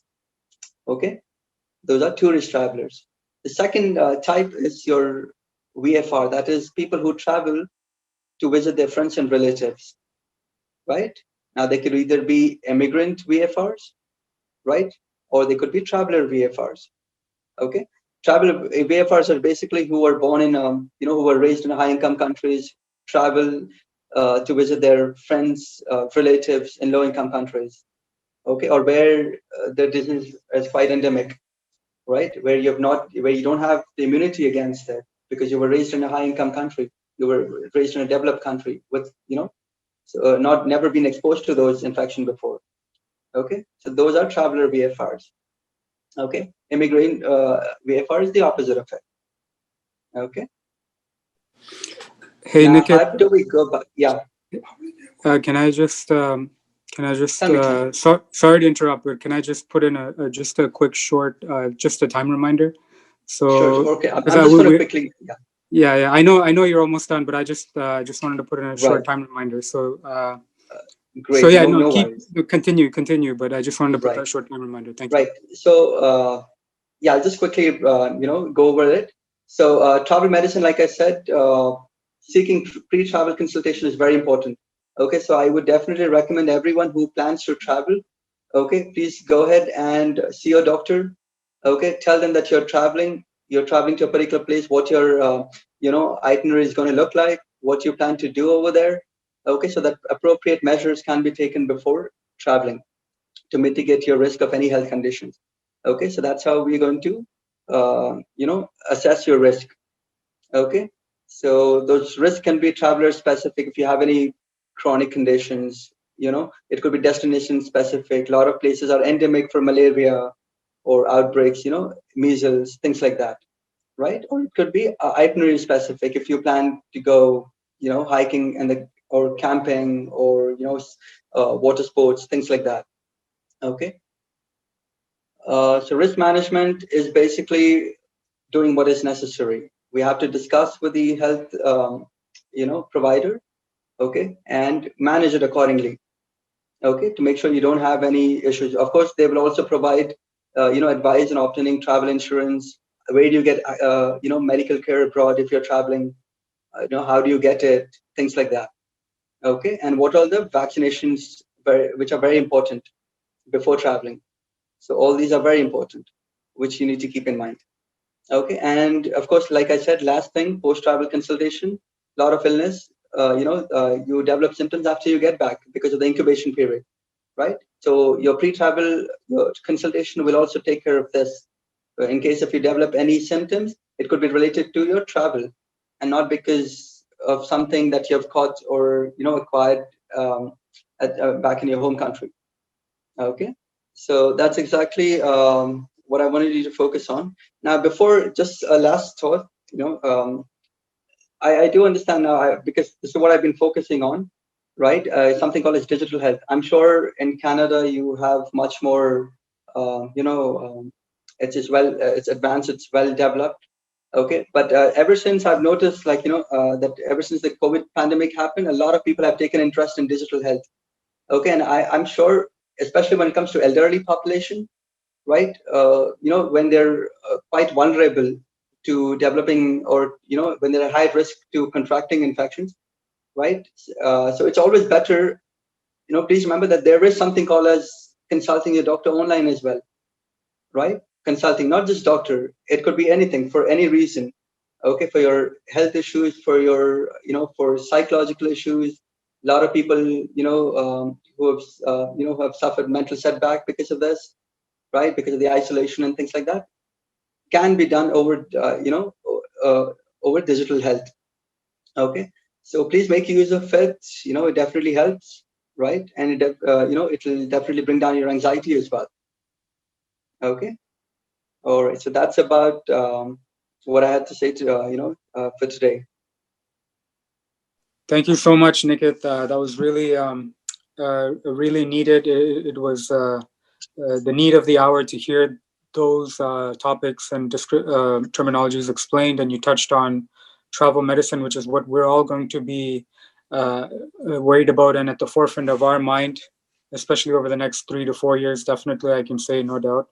And also digital health. I think a lot of medicine is now going to move to telehealth because the hospitals have already reached sort of a threshold, and they're trying to cut down on elective visits and consultations. And And congratulations for being involved with M-Find Startup. They recently got raised $17 million in Series B funding, right? And I also want to mention that Nikit actually was offered an internship with WHO in Switzerland a few years ago, but I just want to share some good news that Nikit is actually planning on migrating to Canada very soon. I think he's just waiting for the airlines to sort of accommodate, sort of get the logistics worked out, so how he can come to Canada right now. But he's ready to move here, and so I know that Nikit, we have a dearth of really public health experts, and so you coming to Canada, moving here, bringing your talents and expertise here is definitely going to benefit Canada, especially now. That is the need of the hour. Public health. There's not enough public health experts here, and I really look forward to it. Thank you. And I know I know it's getting late there, so before I let you go, I just want to ask anyone if they have any questions for Dr. Nikit. No, I think basically you touched everything, and so thank you so much, Nikit. I think maybe one-on-one I'll ask you a little bit more in depth about sort of the calculations and formulas that they use. I keep hearing about in the news, all these formulas. And also thank you, Nikit, for sort of substantiating what I kind of went on to speak in my sort of speech before.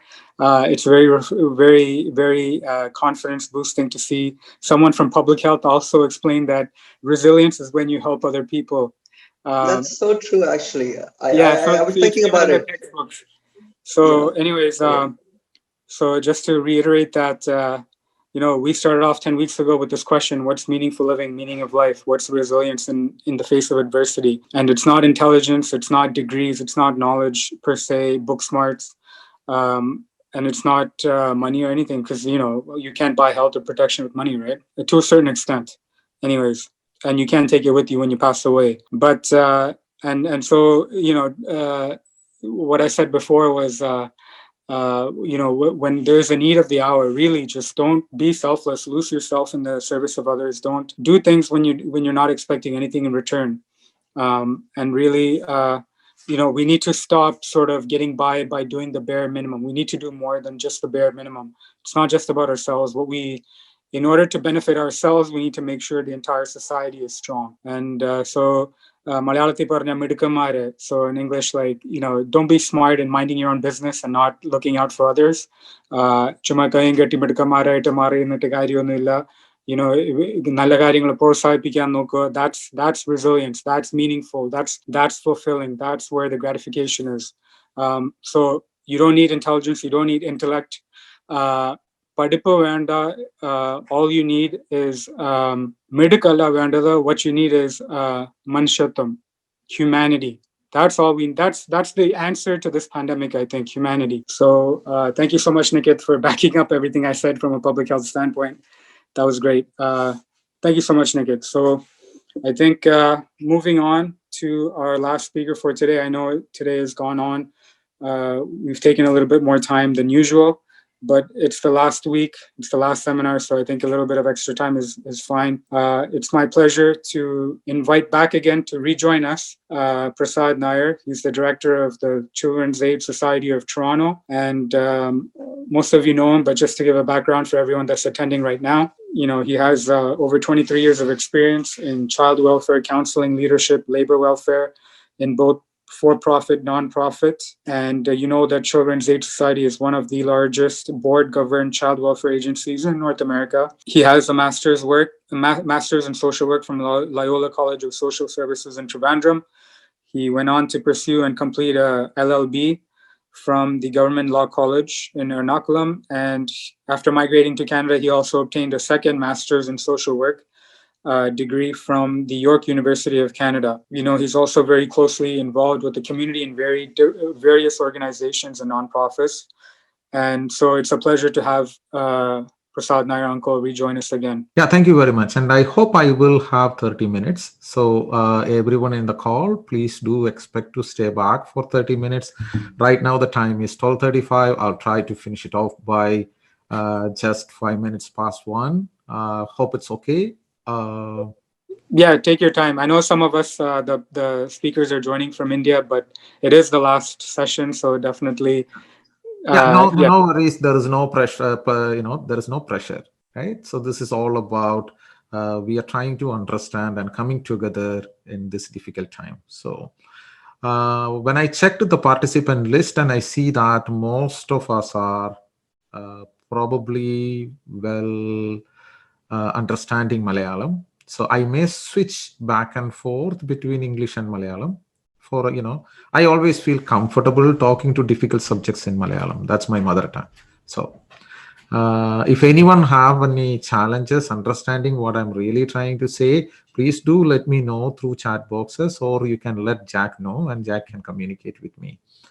So we started this program for today's session at 10:30 this morning, and we are all probably will be, most of you will be sitting and then listening to these conversations. So I just want to take 1 minute from all of your currently, and then to do some small exercise. It has nothing to do with my today's topic, but it's 1 minute. So my request is that, okay, wherever that you are currently, if you are sitting, except that you are driving, please do listen to my instructions. If you are driving, please ignore my instructions. And if you are standing or if you are sitting, sit straight or stand straight, and just, don't think about anything for a second. Take a deep breath and hold your breath, then exhale slowly. I request you again to inhale slowly. And this time, while you inhale, please imagine a flower. I'm not going to give you a name, but just imagine a flower that is near to you and inhale. Hold the breath, exhale, and enjoy that feeling. Enjoy that feeling. Inhale and exhale. And what is happening is that, you are sensing that flower. You're getting the smell of that flower. Enjoy. Thank you. So this exercise is very small, that, it's a very brief exercise, but it shows the power of your mind. If you are imagining something, that will become a reality to you. That's the power of our mind. So with this, I will start my presentation for today. I'm going to share a screen. Today's presentation for me is, okay, just a second. Okay, I hope all of you can see my presentation screen. So I'm talking about intergenerational communication, legacy of past, present, and future. Intergenerational communication is a hot topic in almost all corporate world. So if you have been into corporate management structure in corporate world, you may have heard this intergenerational communication, because we know that we belongs to different generations. So we belong to different generations, depending on from where we are coming from. We call it as either boomers, millennials, Gen X, Gen Y. A lot of usages will be used to describe people belonging to different age groups.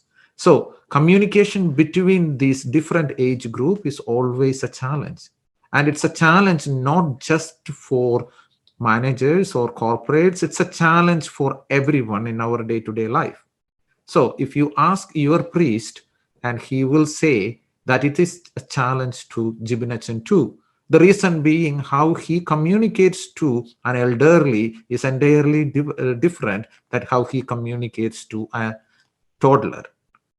So again, it's a complex subject, and what I'm really trying to do is to provide you an insight around some, the complexity of intergenerational communication. And I'm going to offer you a couple of tips that you can utilize. So the first of all, my disclaimer: this presentation that I am making it in from my own capacity.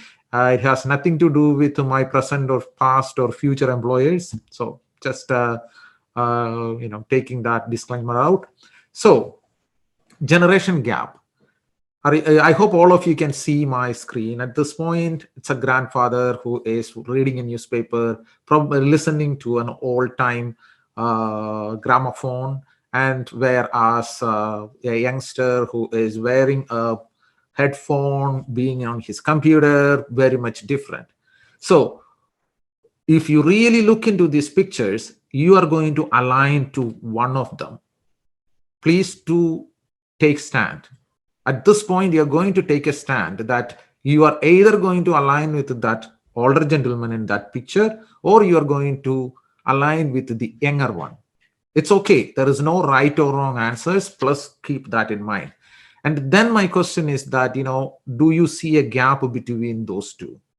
If you see that the approaches to life is different for these two age groups, that is what we call a generation gap. Because it's between, so I will just give you a definition of what's generation gap, because that gives you kind of a little bit more understanding around this. So there are specific trends that's happening in each generations. So in this picture, you will see that a grandmother who is talking to her grandson about, do you know what clouds are made up of? So majority of the age group here in this call or in this, the Zoom meeting, you know what the grandmother meant, which is, do you know what clouds are made up of? But listen to that child's answer. Sure, music files. And that is what is generation gap. For a generation now, cloud doesn't mean the cloud that signifies what we see outside in the sky.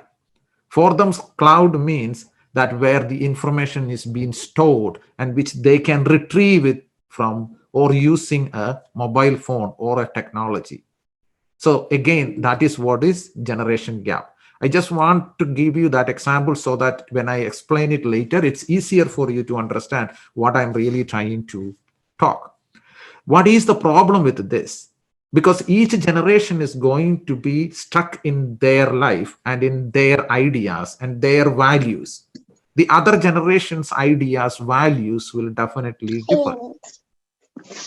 So in that circumstances, what is going to happen is when we started communicating back to our children, they don't understand the context of what we are trying to tell them. So what would they do? They would rebel. And they will rebel. And then what the other problem with that is that, because both of the children and the parent lacks the mutual understanding. Because you are talking about a cloud in the sky, whereas the child is talking about a cloud that is something that's stored in internet. So what you are really talking is not making connection. So in that circumstances, it becomes into a, it lacks mutual understanding. And then it will eventually get into a state of a flawed or absent communication.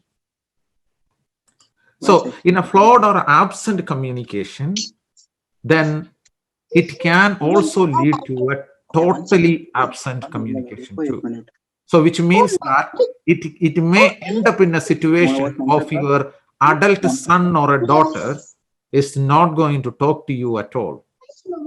Or you may decide at one point of time in your life that you are not going to talk to your child or to your grandchild.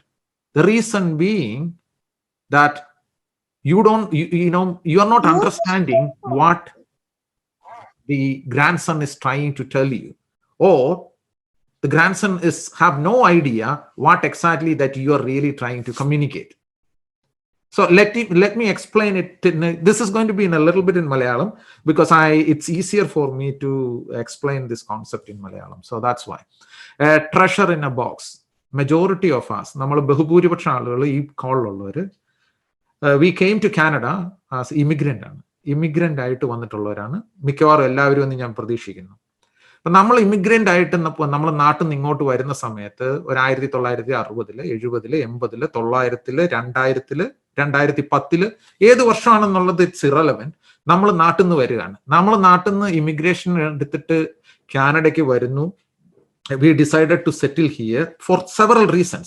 പക്ഷെ നമ്മൾ വരുമ്പോൾ നമ്മൾ ആരും അറിയാതെ നമുക്കൊപ്പം ഒരു ചെറിയ നിധി കൊണ്ടുവരുന്നുണ്ട്, ഒരു ബോക്സ് കൊണ്ടുവരും നമ്മൾ.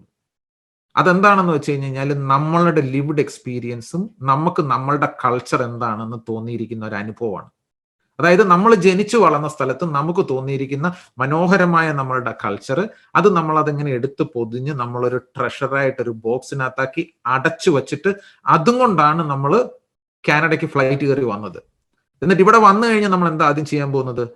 ഈ ട്രഷർ ബോക്സ് എടുത്തിട്ട് നമ്മൾ ഏറ്റവും ഭദ്രമായ ഒരു സേഫിനകത്ത് വെച്ച് അങ്ങ് പൂട്ടും. എന്ന് പറഞ്ഞു കഴിഞ്ഞാൽ നമ്മൾ നമ്മുടെ മനസ്സിനകത്ത് തന്നെ ഒരു സ്ഥലത്തെ ഒരു അറയിൽ അതങ്ങ് വെച്ച് പൂട്ടി. അതാണ് നമ്മളുടെ സത്വം, അല്ലെ? അതാണ് നമ്മൾ.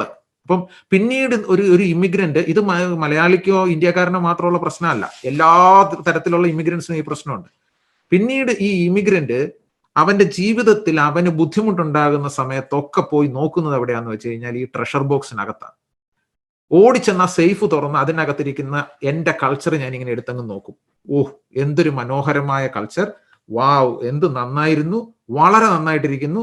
ഇവന്മാർക്കൊന്നും ഞാൻ പറയുന്നത് മനസ്സിലാകുന്നില്ല, അല്ലെങ്കിൽ ഇവന്മാർക്കൊന്നും ഒരു കൾച്ചറേ ഇല്ല, ഒരു സംസ്കാരവും ഇല്ലാത്തൊരു നാട്. തിരിച്ച് വീണ്ടും എടുത്ത ആ കൾച്ചർ സേഫിനകത്ത് വെച്ച് പൂട്ടും, നമ്മൾ ഡെയിലി പോകും. ഇതിലൊരു ചാലഞ്ച് എന്താണെന്ന് വെച്ച് കഴിഞ്ഞാല്, ഈ കൾച്ചർ നമ്മൾ അവിടുന്ന് പോരുമ്പോൾ നമ്മൾ കൊണ്ടുവന്ന കൾച്ചർ ഇപ്പം നമ്മൾ തിരിച്ചു പോയി നമ്മുടെ നാട്ടിൽ നോക്കിക്കഴിഞ്ഞാൽ അതവിടെ കാണുകയല്ല. കാരണം കൾച്ചർ എന്ന് പറയുന്നത് ഒരു നദി പോലെയാണ്. അത് നമുക്ക് പറയാം, അതായത് പെരിയാർ അവിടെ ഉണ്ട്, അല്ലെങ്കിൽ ക്രെഡിറ്റ് റിവർ ഇവിടെ ഉണ്ട്, അതല്ല എങ്കിൽ മിസിസിപ്പി റിവർ ഉണ്ട് എന്നൊക്കെ പറയാം. പക്ഷെ ആ റിവർ അവിടെ ഇരിക്കുന്നു എങ്കിൽ പോലും അതിലെ വെള്ളം അത് തന്നെയല്ല, വെള്ളം മാറിപ്പോയി. വെള്ളം എന്ന് പറയുന്നത് പല പ്രാവശ്യമായിട്ട് ഒഴുകി തീർന്നു പോയ വെള്ളമാണ്. ഇപ്പൊ നിങ്ങൾ പോയി പെരിയാറിലോ അല്ലെങ്കിൽ ഭാരതപ്പുഴയിലോ പോയിട്ട് കാല് നനയ്ക്കുകയാണെങ്കിൽ നിങ്ങൾക്ക് കിട്ടുന്നതെന്ന് പറഞ്ഞാൽ, നിങ്ങൾ 60 വർഷം മുമ്പോ 50 വർഷം മുമ്പോ 30 വർഷം മുമ്പോ, എന്തിന് 1 വർഷം മുമ്പോ അല്ലെങ്കിൽ ഇന്നലെ പോയി നിങ്ങൾ കാല് നനച്ച വെള്ളമല്ല. ക്രെഡിറ്റ് റിവറിലും അത് തന്നെയാണ് പറ്റുന്നത്. ഇതാണ് കൾച്ചറിന്റെ പ്രശ്നം. കൾച്ചർ ഇവോൾവിംഗ് ആണ്, ചേഞ്ച് ചെയ്തുകൊണ്ടേയിരിക്കും. അപ്പൊ നമ്മൾ അവിടുന്ന് കൾച്ചർ എടുത്തിട്ട് വരിക ഇങ്ങോട്ട്, എന്നിട്ട് ഇത് സേഫിനകത്ത് വെച്ചിട്ട് പറയുന്നത് ഇതാണ് ലോകത്തിലെ ഏറ്റവും നമ്മുടെ ബെസ്റ്റ് കൾച്ചർ. ഇത് ഞാൻ 60 കൊല്ലത്തിന് മുമ്പ്, അല്ലെങ്കിൽ ഞാൻ 55 കൊല്ലത്തിന് മുമ്പ്, ഞാൻ 15 വയസ്സിൽ 16 വയസ്സിൽ ജീവിതത്തെ കണ്ടപ്പോൾ ഉണ്ടായ ആ സംസ്കാരം, ആ അനുഭവം, ആ ജീവിതം, അതാണ് ലോകത്തിൽ ഏറ്റവും മഹത്തരമായത് എന്ന് നമ്മൾ അറിയാതെ നമ്മൾ തന്നെ വിശ്വസിക്കുന്നു. എന്നിട്ട് നമ്മൾ അത് എടുത്തു വെച്ചേക്കാണ്. എന്നിട്ട് നമ്മൾ നമ്മളുടെ കുട്ടികളോട്, നമ്മളുടെ അടുത്ത ജനറേഷനോട് നമ്മൾ സംസാരിക്കുന്നത് എങ്ങനെയാന്ന് വെച്ച് കഴിഞ്ഞാൽ, നമ്മളുടെ റെഫറൽ പോയിന്റ് എന്ന് പറയുന്നത് നമ്മൾ ഈ കൊണ്ടുവന്ന ട്രഷർ ബോക്സാണ്. അതേൽ നോക്കിയിട്ടാണ് നമ്മൾ കാണുന്നത്. അപ്പൊ ആ ട്രഷർ ബോക്സിൽ നമ്മൾ നിന്ന് നോക്കിയിട്ട് പറയുമ്പോൾ നമ്മൾ എന്ത് പറ്റും? നമ്മളുടെ കുട്ടി മോഡേൺ എന്റർടൈൻമെന്റിൽ ആകൃഷ്ടനാകുകയാണ് എങ്കിൽ നമുക്ക് ചാലഞ്ച് ഉണ്ടാവും. അപ്പൊ നമ്മൾ പറയും, ഓ മൈ ഗോഡ്, ഇവരെന്തിനാണ് ഇതിനകത്തൊക്കെ പോകുന്നത്? ഈ തല്ലിപ്പൊളി പാട്ട് കേൾക്കാനല്ലാതെ ഇവന് വേറെ പണിയൊന്നും ഇല്ലേ? Why is he always wearing this headphone? Why is he always into that computer? Why is he always into that phone? And ഇവൾ എന്തിനാണ് ഇത്തരത്തിലുള്ള റിവീലിംഗ് ആയിട്ട് ഡ്രസ് ഇടുന്നത്? ഇവൻ എന്താണ് ഇങ്ങനെ ഈ നിക്കർ താഴോട്ട് പോകത്തക്ക വിധത്തിൽ ഡ്രസ് ഇട്ടുകൊണ്ട് നടക്കുന്നത്? എന്തുകൊണ്ട്? എന്നിട്ട് നമ്മൾ പറയും, ഓക്കെ, ഈ കണ്ടോ, റാപ്പ് സോങ് കംപ്ലീറ്റ് ചീത്തവിളിയാണ്, അതിനകത്ത് ഫുള്ള് പറയുന്നത് അസഭ്യവർഷാണ്. എന്തിനാണെന്ന് എനിക്കറിയില്ല. എൻ്റെ കുട്ടി അത് തന്നെ എടുത്ത് വായിക്കുന്നു, അത് തന്നെ നോക്കുന്നു. അപ്പൊ നമ്മൾ മറന്നു പോകുന്ന ഒരു കാര്യം എന്താണെന്ന് വെച്ച് കഴിഞ്ഞാൽ, നമ്മൾ വന്ന കൾച്ചറിലെ, നമ്മൾ വന്നിറങ്ങുമ്പോൾ നമ്മൾ സൂക്ഷിച്ച നമ്മളുടെ നിധി കുംഭത്തിലെ നമ്മളുടെ ബോക്സിനകത്തുള്ള കൾച്ചറാണ് നമ്മുടെ റെഫറൻസ് പോയിന്റ്. ആ റെഫറൻസ് പോയിന്റ് വച്ചിട്ടാണ് നമ്മൾ ഈ ഉള്ള കാര്യങ്ങളെ എല്ലാത്തിനെയും അളക്കുന്നത്.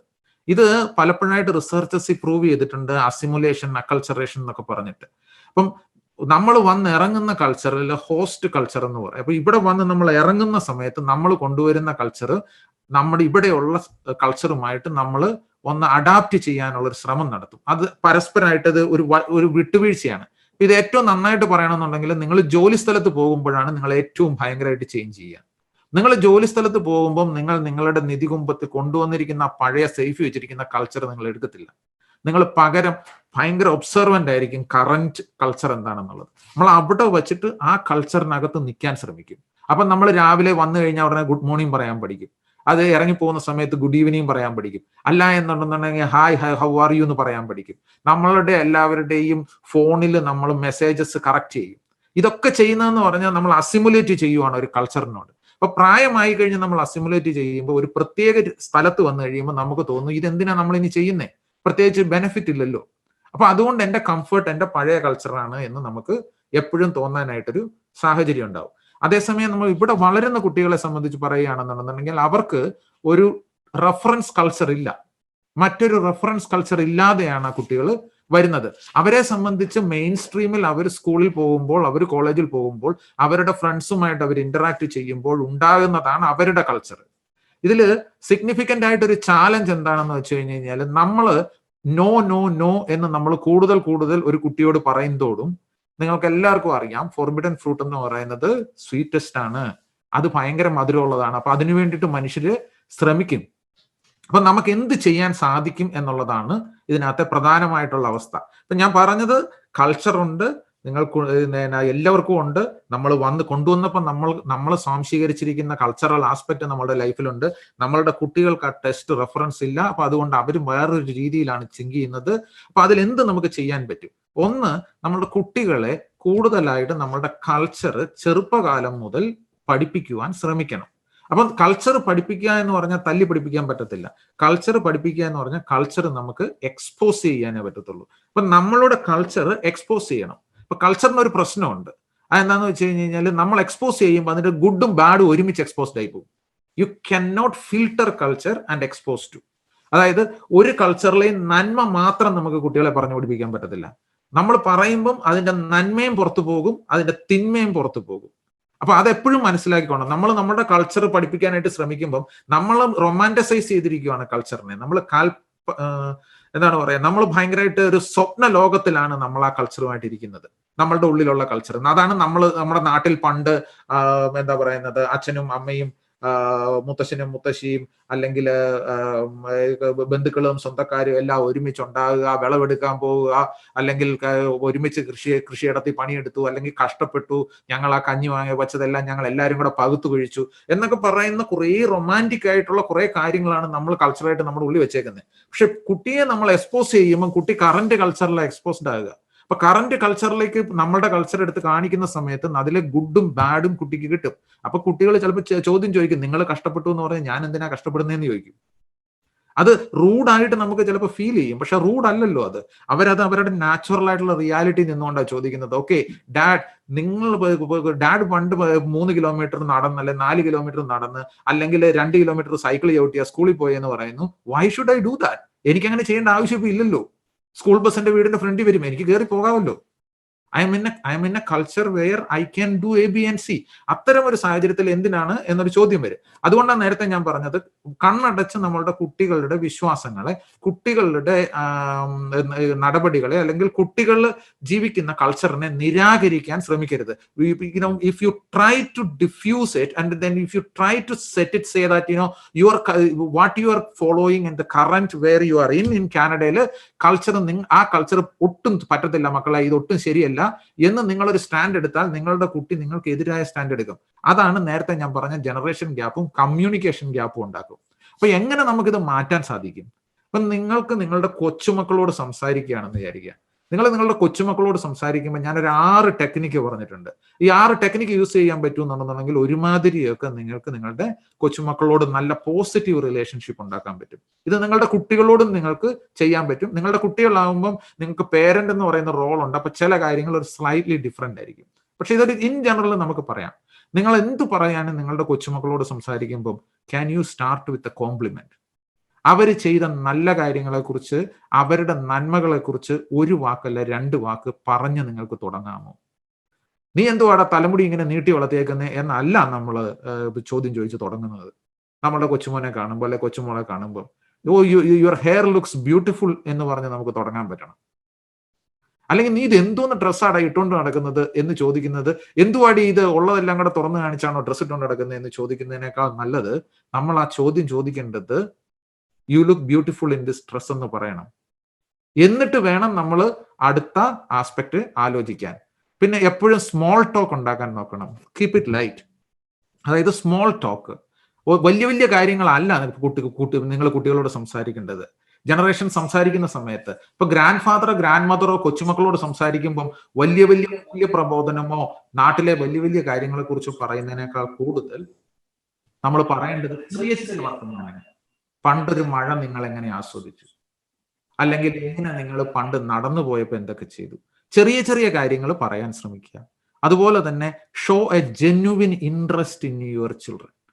നിങ്ങളുടെ ഗ്രാൻഡ് ചിൽഡ്രനിൽ, നിങ്ങളുടെ കുട്ടികളിൽ നിങ്ങൾ ജെന്യുവിൻ ആയിട്ടൊരു ഇൻട്രസ്റ്റ് എടുക്കുക. അതായത് ചോദ്യം ചോദിക്കണം, കൂടുതൽ കൂടുതൽ കൂടുതൽ ചോദ്യം ചോദിക്കണം. അതായത് അവരെന്താണ് പഠിക്കുന്നത്, അവരെന്താണ് ചെയ്യുന്നത്, അവർ കേട്ടുകൊണ്ടിരിക്കുന്ന പാട്ട് എന്താണ്, ആ പാട്ടിന്റെ മീനിങ് എന്താണ്, ആ പാട്ടിലെ 2 ലൈൻ നിങ്ങൾക്ക് പഠിച്ച് അവരോടൊപ്പം പാടാൻ സാധിക്കുമോ?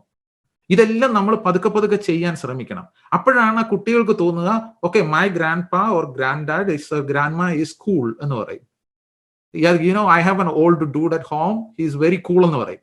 ആ കൂളിലേക്ക് വരാനുള്ള ശ്രമം നടത്തണം. അങ്ങനെയാണ് നമുക്ക് ഈ ഗ്യാപ്പ് ചെയ്യാൻ പറ്റുള്ളൂ. You can not educate your younger generation to buy into your values. It is impossible. അത് ചരിത്രത്തിൽ ഒരിടത്തും നടന്നിട്ടില്ല. യങ്ങർ ജനറേഷൻ അവരുടെ വാല്യൂ ആയിട്ട്, അങ്ങനെയാണ് നമ്മുടെ സൊസൈറ്റി, മാൻകൈൻഡ് മുന്നോട്ട് പോകുന്നത്.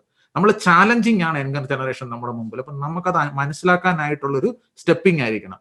So be nice and respectful. നിങ്ങൾക്ക് ചീത്ത പറയാനുണ്ടെങ്കിൽ പോലും നിങ്ങൾക്ക് നൈസായിട്ട് ചീത്ത പറയാം. You can say that I don't agree with മോളെ അപ്പച്ചൻ is not in agreement with നീ ഇപ്പൊ പറഞ്ഞതിനോട് എന്ന് പറയാം. അത് റെസ്പെക്ട്ഫുൾ ആയിട്ട് പറയാം. അതിനപ്പുറത്തേക്ക് ഒരു സ്റ്റാൻഡ് എടുത്ത് നമുക്ക് പറയാൻ സാധിക്കില്ല എന്ന് നമ്മൾ മനസ്സിലാക്കണം. പിന്നെ listen, let the other person do the talking. ഞാൻ പലപ്പോഴും കുടുംബ ബന്ധങ്ങളിൽ ഇടപെട്ട് സംസാരിക്കുന്ന സമയത്ത്, അതുമായി ബന്ധപ്പെട്ട വർക്ക് ചെയ്യുന്ന സമയത്ത് ഞാൻ ശ്രദ്ധിച്ചിട്ടുള്ള ഏറ്റവും പ്രധാനപ്പെട്ട കാര്യം എന്ന് പറയുന്നത്, നമ്മളുടെ കുട്ടികൾ നമ്മളോട് സംസാരിക്കാൻ നമ്മൾ അനുവദിക്കാറില്ല. അഥവാ നമ്മൾ അനുവദിച്ചാൽ തന്നെ അത് നമുക്ക് ഇഷ്ടമുള്ളത് കേൾക്കാൻ വേണ്ടി മാത്രമേ നമ്മൾ അനുവദിക്കത്തുള്ളൂ. നമുക്ക് ഇഷ്ടമുള്ള കാര്യത്തെക്കുറിച്ച് പറയാനാണെങ്കിൽ കുട്ടി സംസാരിക്കട്ടെ എന്ന് പറയും. കൊച്ചു ബൈബിളിനെ കുറിച്ച് സംസാരിക്കുന്നു, ഡെഫിനറ്റ്ലി സംസാരിക്കൂ എന്ന് പറയും. അതേസമയം കൊച്ചു പ്രേമത്തെക്കുറിച്ച് സംസാരിക്കുന്നു എന്ന് പറഞ്ഞു കഴിഞ്ഞാൽ, ഇല്ല വേണ്ട, നീ എന്നോട് ഇതിനെക്കുറിച്ചൊന്നും പറയണ്ട എന്ന് പറയും. അവിടെയാണ് നമ്മൾ കണക്ഷൻ പോകുന്നത്. നമുക്ക് നമ്മൾ വന്നിരിക്കുന്ന ഹോസ്റ്റ് കൺട്രിയുടെ ഇവിടുത്തെ കൾച്ചർ നമുക്ക് മനസ്സിലാക്കാൻ സാധിക്കാതെ വരുമ്പോൾ ഉള്ള പ്രശ്നങ്ങൾ ഒന്നാണത്. അതുപോലെ നമ്മൾ ഫ്ലെക്സിബിൾ ആയിരിക്കണം. നമ്മളുടെ ലൈഫിൽ നമ്മളുടെ മൂല്യങ്ങൾ, നമ്മളുടെ ഇതെല്ലാം നമുക്കെല്ലാം ഉണ്ടായിരുന്നു. അതെല്ലാം കൊണ്ട് നമ്മൾ നേടി, നമ്മൾ ജീവിതത്തിൽ വളരെ സൗഭാഗ്യകരമായി ഇത്രയും നാൾ ജീവിച്ചു. നമുക്ക് കുടുംബം ഉണ്ടാകുന്നു, നമുക്ക് കുട്ടികളുണ്ട്, നമ്മുടെ കൊച്ചുമക്കളുണ്ട്, ഇതെല്ലാം ഉണ്ട്. നമ്മൾ എത്തി നിൽക്കുന്ന ഈ ഒരു സ്പേസിൽ നമ്മൾ ഫ്ലെക്സിബിൾ ആവണം. നമുക്കേ ഫ്ലെക്സിബിൾ ആകാൻ പറ്റൂ. കാരണം ഫ്ലെക്സിബിൾ ആയി നിൽക്കുന്ന ഒരു നല്ല ചൂണ്ടയ്ക്ക് മാത്രമേ ഈ എത്ര കട്ടിയുള്ള മീനാണെങ്കിലും അതിനെ പിടിച്ച് കരക്കെടുക്കാൻ പറ്റുള്ളൂ. ആ ചൂണ്ടയുടെ ഫ്ലെക്സിബിലിറ്റി കുറവാണെന്നുണ്ടെന്നുണ്ടെങ്കിൽ ഇറ്റ് ഈസ് ടഫാണ്, അത് പെട്ടെന്ന് ബ്രേക്ക് ചെയ്യും. അപ്പൊ അതൊന്ന് നിങ്ങൾ ഓർത്തിരിക്കണം.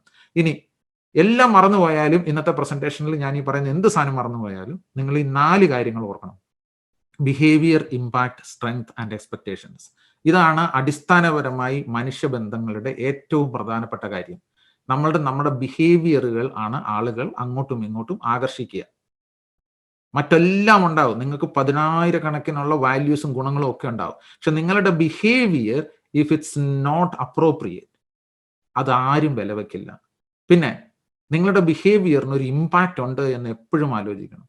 നിങ്ങൾ സൗമ്യമായി സംസാരിക്കുമ്പോഴും ഒരു ഇമ്പാക്റ്റ് ഉണ്ട്, നിങ്ങൾ ദേഷ്യപ്പെട്ട് സംസാരിക്കുമ്പോഴും ഒരു ഇമ്പാക്റ്റ് ഉണ്ട്. നിങ്ങളുടെ ഇമ്പാക്റ്റ് നിങ്ങളുടെ ബിഹേവിയറിന്റെ ഇമ്പാക്റ്റ് മനസ്സിലാക്കിയിട്ടാണോ നിങ്ങൾ പെരുമാറുന്നത്? നിങ്ങളുടെ പെരുമാറ്റത്തിന്റെ മറ്റൊരാളിൽ ഉണ്ടാക്കുന്ന സ്വാധീനം നിങ്ങൾക്ക് മനസ്സിലാവുന്നുണ്ടോ? മറ്റൊന്ന് സ്ട്രെങ്തും എക്സ്പെക്ടേഷനും. നിങ്ങൾക്ക് നിങ്ങളുടെ ശക്തി എന്താണെന്ന് അറിയാമോ? നിങ്ങൾക്ക് മറ്റൊരാളെ കുറിച്ചുള്ള എക്സ്പെക്ടേഷൻ എന്താണെന്ന് നിങ്ങൾക്കറിയാമോ? പലപ്പോഴും ഞാൻ ആളുകളോട്, ഈ ജനറേഷണൽ കമ്മ്യൂണിക്കേഷൻ ഇഷ്യൂ ഉള്ള ആളുകളോട് സംസാരിക്കുമ്പോഴത്തേക്കും ഈ പറയുന്ന ഈ എക്സ്പെക്ടേഷൻ ആൾക്കാർക്ക് ഭയങ്കര പ്രശ്നമാണ്. കാരണം കൃത്യമായി പറയാൻ സാധിക്കുന്നില്ല, എന്താണ് ഞാൻ എൻ്റെ കൊച്ചുമകനിൽ നിന്ന്, കൊച്ചുമോളിൽ നിന്ന്, എൻ്റെ മകനിൽ നിന്ന്, മകളിൽ നിന്ന് പ്രതീക്ഷിക്കുന്നത് എന്ന് നമുക്ക് പറയാൻ പറ്റുന്നില്ല. നമ്മൾ ഭയങ്കര ജനറിക്കാണ് എല്ലാ കാര്യത്തിലും. അപ്പം ജനറിക്കായ ഒരു എക്സ്പെക്ടേഷൻസ് വെച്ചാൽ നമുക്ക് കമ്മ്യൂണിക്കേഷൻ ഉണ്ടാവില്ല. നിങ്ങൾക്ക് ഇപ്പം നിങ്ങളുടെ പറയുകയാണ്, ഓക്കെ, ക്രിസ്മസിന്റെ അന്ന് നിങ്ങൾക്ക് എല്ലാവരും കുടുംബമായിട്ടിരുന്ന് ഫുഡ് കഴിക്കണം, അതാണ് നിങ്ങളുടെ വാല്യൂ എങ്കിൽ നിങ്ങൾ അത് നിങ്ങളുടെ കുട്ടിയോട് പറയണം. അത് നിങ്ങളുടെ എക്സ്പെക്ടേഷൻ ആണ്, അതാണ് നിങ്ങൾ പറയുന്നത്. പക്ഷേ അത് തന്നെ ആവണമെന്ന് നിങ്ങൾ പറയുന്നിടത്താണ് നിങ്ങൾ ബിഹേവിയറിൽ തിങ്ക് ചെയ്യേണ്ടത്. ഇനി അതെങ്ങനെ നിങ്ങൾ പറയുന്നു എന്നുള്ളതും ജീവിതത്തിൽ ഇമ്പോർട്ടൻ്റ് ആയിട്ടുള്ള കാര്യമാണ്. നിങ്ങൾക്കത് ഫ്ലെക്സിബിൾ ആയിട്ട് പറയാൻ പറ്റും, കമ്പാഷനേറ്റ് ആയിട്ട് പറയാൻ പറ്റും. അതേസമയം ഡിമാൻഡിങ് ആയിട്ട് പറയുമ്പോൾ അപ്പുറത്തെ സൈഡിൽ നിൽക്കുന്ന നിങ്ങളുടെ കൊച്ചുമകനോ കൊച്ചുമകൾക്കോ നിങ്ങളുടെ മക്കൾക്കോ എന്താണ് നിലവിൽ അവരുടെ സാഹചര്യം എന്ന് നമ്മൾ മനസ്സിലാക്കാതെ നമ്മൾ ഡിമാൻഡ് പറയുന്നത് പോലെ ആവാം. ഇതാണ് എൻ്റെ ഇന്നത്തെ ഇന്റർജനറേഷണൽ കമ്മ്യൂണിക്കേഷനെ കുറിച്ചുള്ള എൻ്റെ presentation. I hope it is okay. Jack, it's only 1 o'clock. I hope I was able to finish it off on time. So thank No, you. I wish you could keep talking more, because I was really enjoying what you were saying, because you gave us a spectacular, fantastic presentation. And Einstein theory of relativity, he says that time flies when you're drawn into what the other person is talking about. When you're enjoying, you're in the moment. Hours goes by in the blink of an eye. And no, I'm honestly saying it was I was enjoying what you were saying, and go on a bit longer, but. Does anyone have any questions for Prasad Nair? I kind of I know the last topic that you discussed was on ethics, and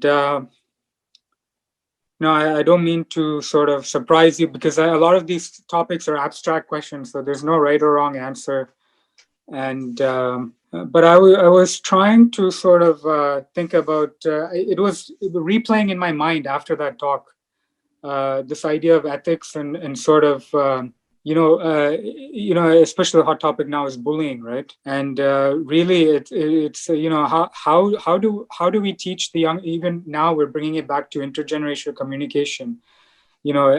I think the fundamental thing that we learned from our parents is this guidance of how to live in a good way, whatever good people define good as.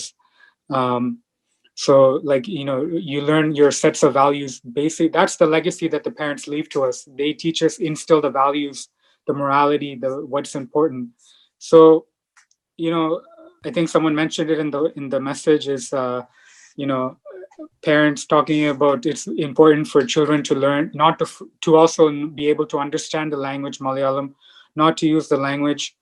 But before we go to that part, I just sort of my question really focusing on sort of combining these two topics of intergenerational communication and ethics is, how does one teach the next generation, our children or other people, how to sort of stand up for themselves or assert themselves, really? Because it becomes an ethical question of how do you stand up for yourself and assert yourself without sort of attacking or turning into aggression, right? Or crossing the line. Like, what is there? It's so difficult because these are all arbitrary lines that we draw, right? It differs from community, society. I know you have a lot of experience in this. So I was just wondering if you could share your thoughts just briefly. Sure, definitely. I don't think I'm not an expert. Okay, let me say it from that point of view. Okay, every day when I hear these stories, I'm learning, and this is my reflection. This is not my instruction. So I like to see it from that perspective. So bullying in general, ഒരു സൊസൈറ്റിയും agree അല്ല bullying. And ഒരു Canadian context പറയാണെന്നുണ്ടെങ്കിൽ, let me compare. Okay, sometimes when I compare this, again I'm saying I'm not talking from an expert space എന്നല്ല പറയുന്നത്, എൻ്റെ reflection എന്നാണ് പറയുന്നത്.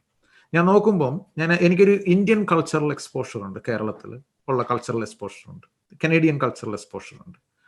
Bullying ഏറ്റവും കുറവ് എവിടെയെന്ന് ചോദിച്ചു കഴിഞ്ഞാൽ ഞാൻ പറയും അത് കുറച്ചുകൂടി കനേഡിയൻ കൾച്ചറിലാണ്. കാരണം നമ്മൾ ഡൈവേഴ്സിറ്റിക്ക് കുറച്ചുകൂടി ഇമ്പോർട്ടൻസ് കൊടുക്കുന്നതാണ്. വ്യക്തിപരമായി ഒരു വ്യക്തി എങ്ങനെ ഇരിക്കുന്നു എന്നുള്ളതോ, ഇപ്പം ഒരാൾക്കൊരു സ്റ്റട്ടറിങ് ഉണ്ടെന്ന് വിചാരിക്കും സംസാരിക്കുമ്പോൾ, അത് ഏറ്റവും കൂടുതൽ ബുള്ളിങ്ങിന് കാരണഭൂതമാകാൻ സാധ്യത കൂടുതൽ ഒരു കേരള കൾച്ചറിനകത്തായിരിക്കും. വേറാസ് ഇൻ കനേഡിയൻ കൾച്ചർ അതില്ല. കാരണം അങ്ങനെ ഒരാൾ അത് പോയിന്റ് ഔട്ട് ചെയ്താൽ ഡിഫെൻഡ് ചെയ്യാൻ വേറൊരാൾക്ക് വരാനുള്ള സാധ്യത കൂടുതലാണ്. വേറാസ് ഇൻ കേരള അങ്ങനെ ഉണ്ടാകത്തില്ല. ഞാനത് ഒത്തിരി ആലോചിച്ചിട്ടുണ്ട്, വൈ ഇറ്റ് ഈസ് സോ. കാരണം നമ്മൾ ഭയങ്കര കോമ്പറ്റിറ്റീവ് ആണ്. അവർ culture, let us be honest that it's very competitive. In a competitive culture, it is so tough to align and support your competitor. Whereas in Canada, because of so many reasons, it's more of a collaborative culture, because we have a less number of people. That's a number one. Like, Canada always depending on immigration to get people in, talent in. So we have a vast of a land and with less of a people. So therefore, the government or the institutions can pay more attention to individual needs, where that's impossible in India, because we have the number of population, or rather people, is very high. So ഈ ഒരു സ്ട്രക്ചറിനകത്ത് നിന്ന് നോക്കുമ്പോൾ bullying എന്ന് പറയുന്നത് കുറച്ചുകൂടി magnified ആണ് where back in Canada. So if something happens, it's immediately അത് capture ചെയ്യാൻ പറ്റും. ഇല്ലാന്ന് ഞാൻ പറയത്തില്ല. It is here. പിന്നെ ബുള്ളിയിങ് എന്ന് പറയുന്ന നേച്ചർ ഒരു നാച്ചുറലി ഒരു സോഷ്യലൈസേഷൻ ടെൻഡൻസി ആയിട്ട് വർഷങ്ങളായിട്ട് എല്ലാ ഇതിലും ഉണ്ട്. ഒരു ഗോത്ര സ്വഭാവമാണ് അത്. ഇറ്റ്സ് എ ട്രൈബൽ മൈൻഡ് ആണ് നമ്മളുടെ.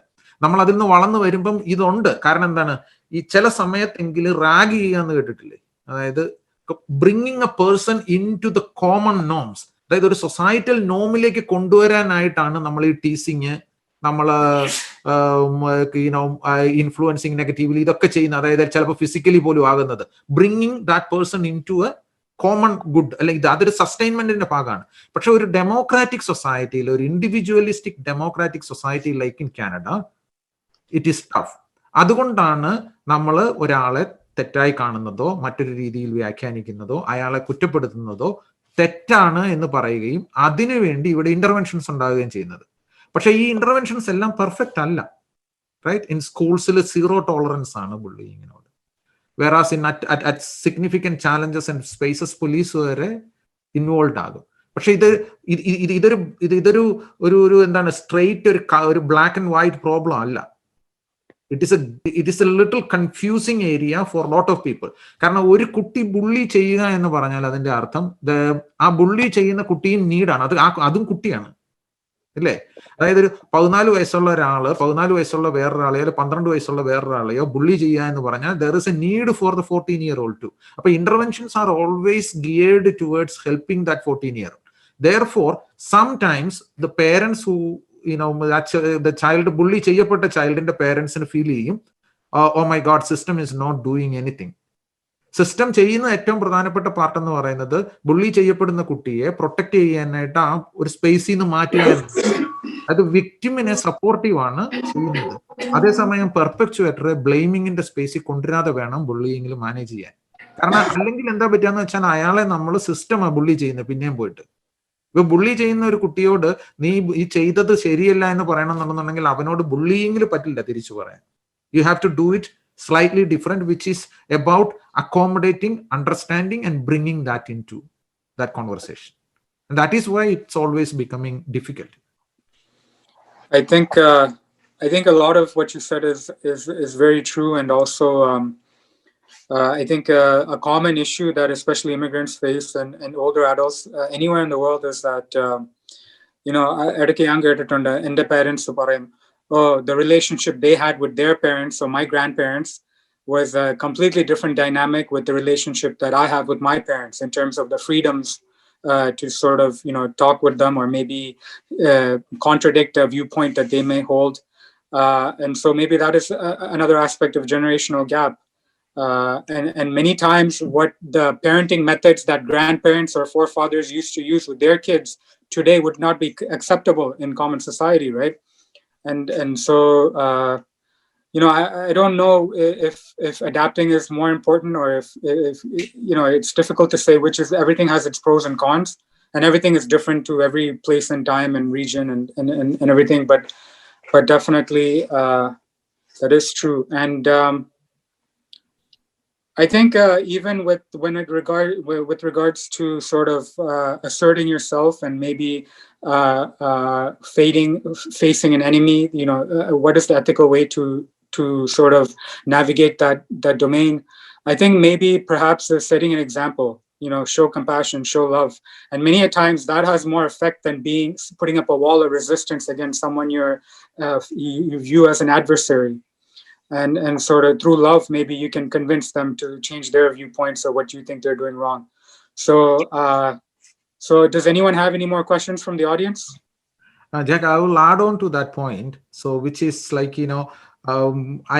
I strongly encourage people needs to be compassionate, but at the same time, people have to protect themselves, right? True. You don't want to be compassionate to a space where it's not responsive. Then you need to protect yourself in managing that. So yeah, that's actually very true. Narcissist is a form of sociopathy, and they thrive on going undetected in society because they push the envelope and take advantage of sort of well-meaning, innocent people who keep turning the cheek and keep giving them the forgiveness and compassion, and they view you as beneath them, and they will keep destroying you and they will escape because they fly under the radar because they're so very very cunning. And so it's definitely true not to sort of meekness is not a substitute for defending yourself, asserting yourself. So thank you so much for I think that the last talk was very meaningful, and in many ways it kind of brings home sort of the need of the hour, what we're facing as an immigrant society, as an aging community. This is the last seminar, so time is not an issue at all. So I know there's people who want to share their thoughts or feedback in conclusion. But I would like to invite Jibin Korean Achan to give the vote of thanks. Okay, just a question chattil kandu, okay? And I really like that question. Okay, it's about the behavior of the Trump. So if I can explain it this way, മക്കൈനെ കളിയാക്കിയതിനെ സംബന്ധിച്ചിട്ടാണ് question എൻ്റെ അടുത്ത് ചോദിച്ചത്. അത് തന്നെ നമുക്കറിയാം. നിങ്ങൾ എത്ര തീവ്രമായ രീതിയിലുള്ള കൺസർവേറ്റീവ് ബേസിലുള്ള ആളാണെങ്കിലും, നിങ്ങൾ എത്ര തീവ്രമായ രീതിയിലുള്ള പൊളിറ്റിക്കൽ ബിലീഫ് ഉണ്ടെങ്കിൽ പോലും, you cannot agree with that behavior. And that is what is fundamental aspect of it. ആ വാല്യൂ എത്തിക്സ് എന്ന് പറയുന്നത് അതാണ്. നമുക്കൊരാളെ വളരെ നിശിതമായ രീതിയിൽ വിമർശിക്കുന്നതിലല്ല തെറ്റ്, പക്ഷെ അത് മോശം പദപ്രയോഗങ്ങൾ കൂടിയാകുമ്പോൾ അത് അക്സെപ്റ്റബിൾ അല്ല. അതായത് ട്രംപിന്റെ ബിഹേവിയർ എന്ന് പറയുന്നത് ഒരു എക്സെപ്ഷൻ ആണ്. അതൊരിക്കലും നമുക്ക് ഒരു ജനറൽ പ്രിൻസിപ്പിൾസിൽ വ്യാഖ്യാനിക്കാൻ സാധിക്കില്ല എന്നുള്ളതാണ് എൻ്റെ ഒരു view. So before I hand it over to Achan, I just want to tell everyone that don't leave yet. We have a few surprises planned, and Achan will talk more about that. So ഓർമ്മപ്പെടുത്തിയതുപോലെ സമയം മുന്നോട്ട് പോയിട്ടുണ്ട്, എങ്കിലും ആരും പോകരുത് എന്ന് സ്നേഹത്തോടുകൂടി ഓർമ്മപ്പെടുത്തുകയാണ്. നമ്മുടെ ലാസ്റ്റ് സെമിനാർ ആണിത്. നമുക്ക് ഒന്ന് രണ്ട് കാര്യങ്ങൾ കൂടി ഇത് കൺക്ലൂഡ് ചെയ്യുമ്പോൾ ചെയ്യേണ്ടതായിട്ട് ഉണ്ട്. നമുക്ക് ഇപ്പോൾ ഒരു വീഡിയോ ലോഞ്ചിങ് നടത്തും. അതിനുശേഷം ഇന്നിവിടെ ജോയിൻ ചെയ്ത എല്ലാവരുടെയും പേരുകൾ എഴുതി ഇതിൽ നിന്നും ഒരു ഭാഗ്യവാനെ തെരഞ്ഞെടുത്ത് ഒരു സമ്മാനം കൊടുക്കുവാനായിട്ട് നമ്മൾ ആഗ്രഹിക്കുന്നുണ്ട്. ഒരു ലക്കി ഡ്രോ നടത്തുന്നുണ്ട്. അപ്പോൾ അതിന് എല്ലാവരും ഇതിൽ ജോയിൻ ചെയ്ത് ആരും പോകരുതെന്ന് സ്നേഹത്തോടുകൂടി ഓർമ്മപ്പെടുത്തുകയാണ്. ഇപ്പോൾ നമ്മളുടെ ഈ 10 സെമിനാറുകൾ ഇവിടെ പൂർത്തീകരിക്കപ്പെട്ടിരിക്കുകയാണ്.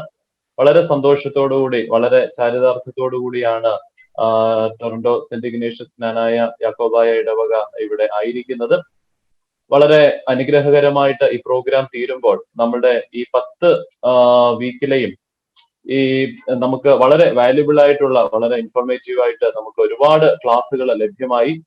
ഇപ്പോൾ ഒരുപാട് പേര് ആവശ്യപ്പെട്ടു അതിന്റെ റെക്കോർഡഡ് ആയിട്ടുള്ള വീഡിയോ അത് ലഭ്യമാകുവാണെങ്കിൽ അത് നന്നായിരിക്കുമെന്ന് പറയുകയുണ്ടായി. അപ്പോൾ ആ വീഡിയോസ് നമ്മൾ എഡിറ്റ് ചെയ്ത് അത് നമുക്ക് യൂട്യൂബിൽ അപ്ലോഡ് ചെയ്യത്തക്കവണ്ണം അത് ക്രമീകരിച്ചിട്ടുണ്ട്. ഇപ്പോൾ നമ്മുടെ വീഡിയോ അത് റെക്കോർഡ് ചെയ്ത് അതിന്റെ ആ വീഡിയോ ലോഞ്ചിങ് ഒഫീഷ്യലായിട്ട് ഇപ്പോൾ ഇവിടെ നടത്തുകയാണ്. അത് ജസ്റ്റ് ഫ്യൂ സെക്കൻഡ്സ് അതിന്റെ വീഡിയോയുടെ ഒരു ലോഞ്ചിങ് ഇപ്പോൾ നടത്തുന്നതായിരിക്കും. അതിനായിട്ട് ജാക്കിനെ പ്രത്യേകമായിട്ട് ക്ഷണിക്കുകയാണ്.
Okay, thank you Jack. വളരെ സന്തോഷത്തോടുകൂടി മുമ്പോട്ട് നമ്മൾ പോവുകയാണ്. ഈ വീഡിയോ ലോഞ്ചിങ് ഇവിടെ അവസാനിച്ചു. വളരെ സന്തോഷത്തോടുകൂടി രണ്ട് കാര്യങ്ങളിലൂടെ ഓർമ്മപ്പെടുത്തട്ടെ. നമ്മളുടെ കഴിഞ്ഞ ദിവസം MPP ഹോണറബിൾ ദീപക് ആനന്ദ് നമ്മളോടൊപ്പം ഉണ്ടായിരുന്നു. അദ്ദേഹം നമ്മളോട് പ്രോമിസ് ചെയ്തതുപോലെ 5 ലാപ്ടോപ്പുകൾ നമ്മുടെ ഈ പ്രോഗ്രാമിന് പ്രത്യേകമായിട്ട് അദ്ദേഹത്തിന്റെ വകയായിട്ട് നൽകുകയുണ്ടായി. സമയത്ത് അദ്ദേഹത്തെ പ്രത്യേകമായിട്ട് സ്നേഹത്തോടുകൂടി ഓർക്കുകയും നന്ദി അറിയിക്കുകയും ചെയ്യുകയാണ്. അതുപോലെ തന്നെ സീനിയേഴ്സ് ഫെലോഷിപ്പ് പ്രോഗ്രാമിന്റെ വകയായിട്ട് പ്രത്യേകിച്ച് ഈ പ്രോജക്റ്റ് എന്ന് പറയുന്നത് ഈ സെമിനാർ കൊണ്ട് അവസാനിപ്പിക്കുവാനായിട്ടല്ല ആഗ്രഹിക്കുന്നത്. ഇതിനെ തുടർന്ന് ഒരുപാട് കാര്യങ്ങൾ ചെയ്യുവാനായിട്ട് ആഗ്രഹിക്കുന്നുണ്ട്. അതിന്റെ ഒരു മറ്റൊരു എക്സ്റ്റൻഷൻ എന്നോണം നമ്മളൊരു ഫുഡ് കിറ്റ് ഡെലിവറി അതിന്റെ ഇനാഗ്രേഷൻ ബഹുമാനപ്പെട്ട മോൻസിയേഷൻ നടത്തുകയുണ്ടായി. അത് ഇപ്പോൾ നമ്മൾ കൊടുത്തു തുടങ്ങിയിട്ടുണ്ട് എന്നുള്ള കാര്യവും സ്നേഹത്തോടുകൂടി ഈ സമയത്ത് പ്രത്യേകമായിട്ട് അറിയിക്കുകയാണ്. അതുപോലെ തന്നെ ജാക്ക് ഓർമ്മപ്പെടുത്തിയതുപോലെ ഒരു സർപ്രൈസ് ആയിട്ടുള്ള ഒരു കാര്യം കൂടി ഈ സമയത്ത് ഞാനത് പോകാതിരിക്കാനാണ് നേരത്തെ പറഞ്ഞത്, ആരും പോകാതിരിക്കാനായിട്ട്. ഇന്ന് ജോയിൻ ചെയ്ത എല്ലാവരുടെയും പേരുകൾ ഇവിടെ നോട്ട് ചെയ്യുകയും അത് എഴുതിയിടുകയും അത് ഇന്നൊരു ലക്കി ഡ്രോ ആയിട്ട് എടുക്കുകയും അതിൽ നിന്ന് ഒരു ഭാഗ്യവാനെ പ്രത്യേകിച്ച് നമുക്കറിയാം ഒരു സമ്മാനം അത് പ്രത്യേകിച്ചൊരു ഇതിന്റെ ഭാഗമായിട്ട് എടുക്കുവാനായിട്ട് ആഗ്രഹിക്കുകയാണ്. ഇവിടെ പേരുകൾ എല്ലാം ഈ ഇതിൽ എഴുതിയിട്ടുണ്ട്, ബൗളിൽ എഴുതി പേരുകൾ ക്രമീകരിച്ചിട്ടുണ്ട്. നിങ്ങളുടെ എല്ലാവരുടെയും അനുവാദത്തോടുകൂടി നിങ്ങളെല്ലാവരും കണ്ടുകൊണ്ട് തന്നെ ഇപ്പോൾ കുഞ്ഞിനെ കൊണ്ട് ഈ പ്രത്യേകമായിട്ട് ഒരു പേര് എടുപ്പിച്ച് ഈ സമയത്ത് അത് എടുക്കുകയാണ്.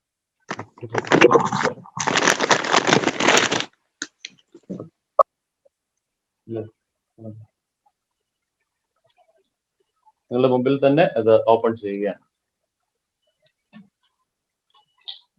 എ ചെറിയാൻ എന്നുള്ള പേരിൽ ജോയിൻ ചെയ്തിരിക്കുന്ന ആൾക്കാണ് അത് കിട്ടിയിരിക്കുന്നത്.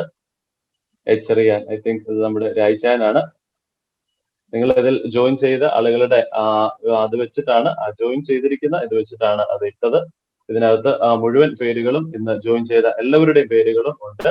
അദ്ദേഹത്തിന് പ്രത്യേകമായിട്ട് സമ്മാനം ലഭിച്ചിരിക്കുകയാണ്. നമ്മുടെ ഭാഗ്യവാൻ ശ്രീപ്പെട്ട രായ്ചാനാണ്. കൺഗ്രാജുലേഷൻസ്, എല്ലാ ആശംസകളും ഈ സമയത്ത് പ്രത്യേകമായിട്ട് അറിയിക്കുകയാണ്.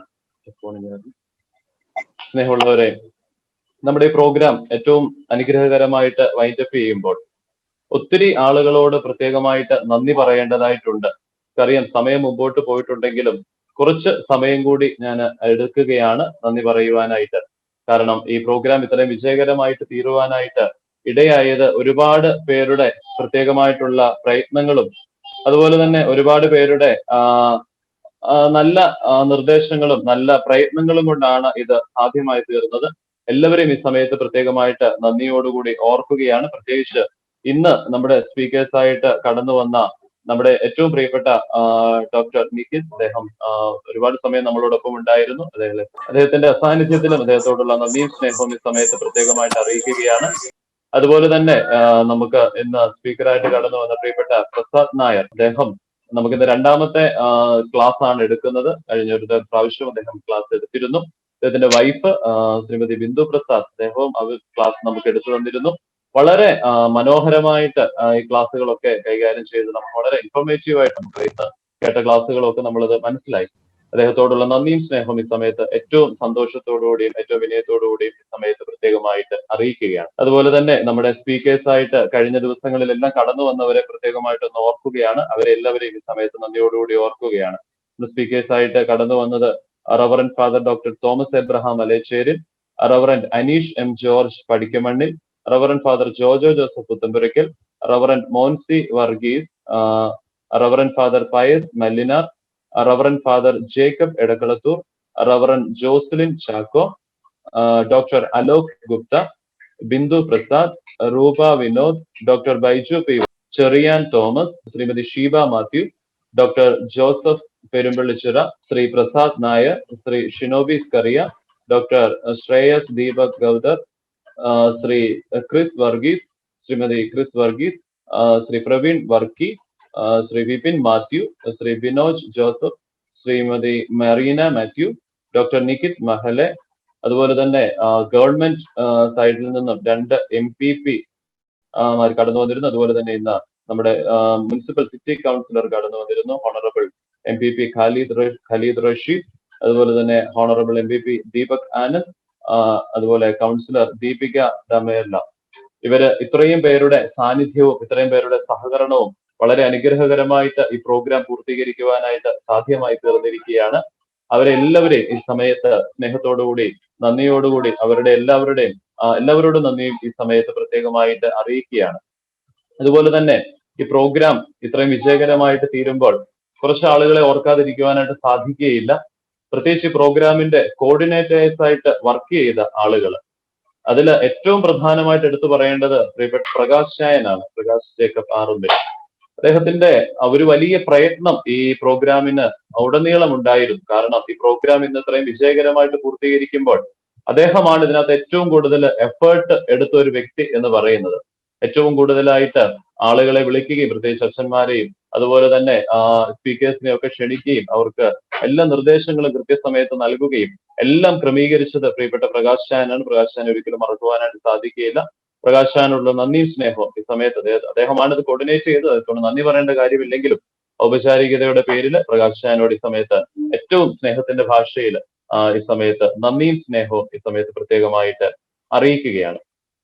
അതുപോലെ തന്നെ പ്രകാശ് ചായനോട് ചേർന്ന് കാര്യങ്ങളൊക്കെ കോർഡിനേറ്റ് ചെയ്തത് പ്രിയപ്പെട്ട അബ്രഹാം ചെറിയാൻ, നമ്മുടെ ഇന്നത്തെ ഭാഗ്യവാനാണ് പേഴ്സൺ. രായ്ചായനും ഇതിനകത്തെല്ലാം ക്രമീകരിക്കുകയും പ്രകാശ് ചായനോട് ചേർന്ന് എല്ലാ കാര്യങ്ങളും ക്രമീകരിച്ച് ഈ പ്രോഗ്രാം ഇത്രയും അനുഗ്രഹകരമായിട്ട് നടത്തുവാൻ സാധ്യമായി തീർന്നു. രായ്ചായനെയും ഈ സമയത്ത് ഏറ്റവും സ്നേഹത്തോടുകൂടി ഓർക്കുകയാണ്. നന്ദി പറയേണ്ട ആവശ്യമില്ലെങ്കിലും ഔപചാരികതയുടെ പേരിൽ രായ്ചായനോട് ഏറ്റവും സ്നേഹത്തോടുകൂടി ഈ സമയത്ത് നന്ദിയും സ്നേഹവും അറിയിക്കുകയാണ്.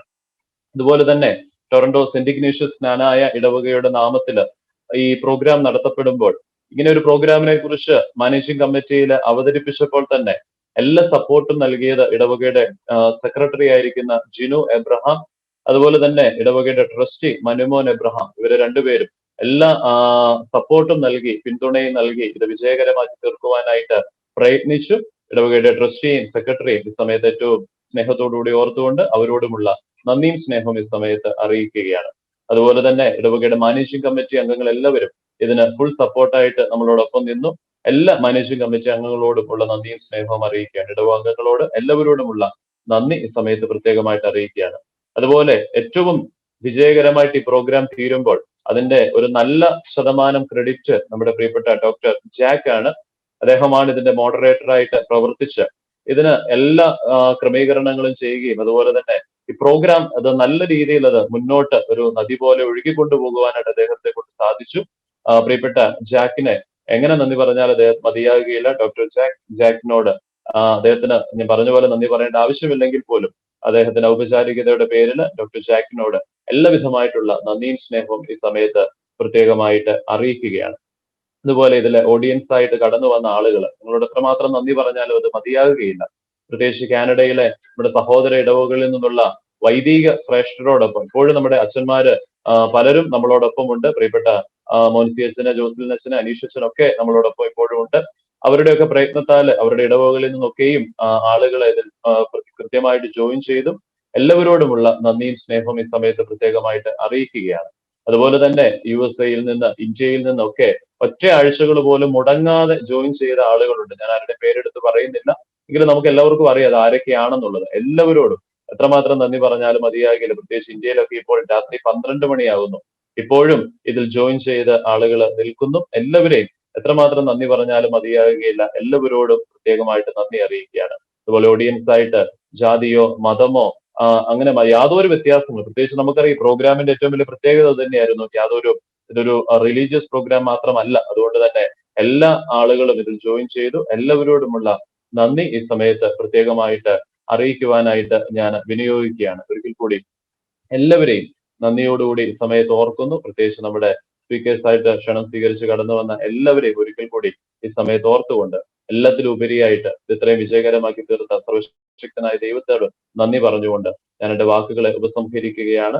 ദൈവനാമം മഹത്വപ്പെടുമാറാകട്ടെ. ഇപ്പോൾ 2 വാക്ക് നന്ദി ഒന്ന് അറിയിക്കുന്നതിനായിട്ട്, പ്രോഗ്രാമിന്റെ പേരിൽ അറിയിക്കുന്നതിനായിട്ട് പ്രോഗ്രാം കോർഡിനേറ്റർ ആയിരിക്കുന്ന പ്രിയപ്പെട്ട ശ്രീ പ്രകാശ് ജേക്കബ് ആറന്നിൽ പ്രകാശ് ചായനെ ഏറ്റവും സ്നേഹത്തോടുകൂടി ക്ഷണിക്കുകയാണ്. അച്ഛൻ എനിക്ക് 2 വാക്ക് പറയാനാ അനുവാദം തന്നിരിക്കുന്നത്. അവ 2 വാക്കെന്ന് പറയുന്നത് താങ്ക് യു. നമ്മുടെ ഈ റിട്രീറ്റ് പരിപാടി ഇന്ന് 10ാമത്തെ സെമിനാറോടുകൂടി അവസാനിക്കുകയാണ്.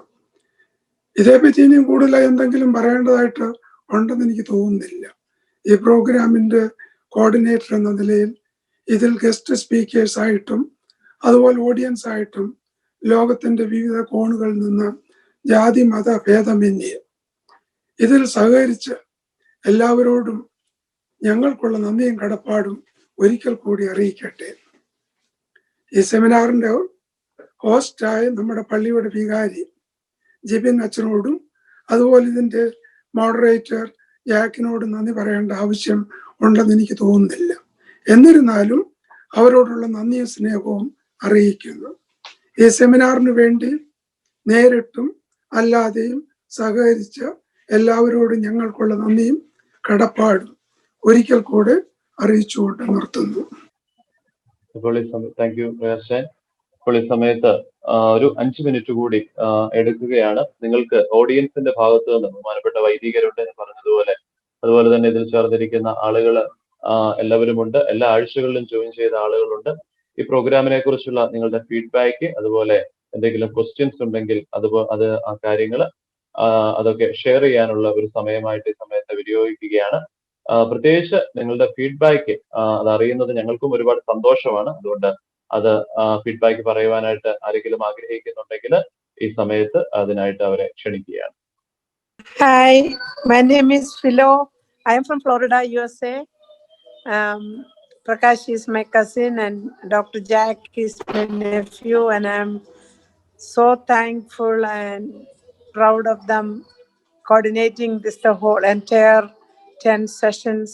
I really thank God for having them do this. It was really informative. Also, I want to thank all the speakers who did a very good job giving out informations. And I thank you again, Jibinachan and all the other coordinators in this session. Thank you. God bless you. Thank you, Philo Auntie. Hello, everybody. I would like to take this opportunity to congratulate the members of the St. Ignatious Church. And, I must especially thank and congratulate Dr. Jack and Prakash Arundan. അവരും നമ്മുടെ ജിബിൻ അച്ഛനും എല്ലാം കൂടി ഒരു ഗംഭീര പ്രോഗ്രാമാണ് കഴിഞ്ഞ 10 എപ്പിസോഡായിട്ട് 10 ആഴ്ചയായിട്ട് ഇവിടെ നടത്തിയത് എന്ന് പറയാതിരിക്കാൻ പറ്റില്ല. ഈ 10 പ്രോഗ്രാമും ഞങ്ങൾ വീട്ടിൽ കണ്ടു. ഇന്ന് തന്നെ ഇവിടെ എൻ്റെ ചുറ്റിനും ഒരു 7 പേരാണ് ഈ പ്രോഗ്രാമിൽ പങ്കെടുത്തത്. ഞങ്ങൾക്ക് വളരെ ഹൃദ്യമായിട്ട് തോന്നി.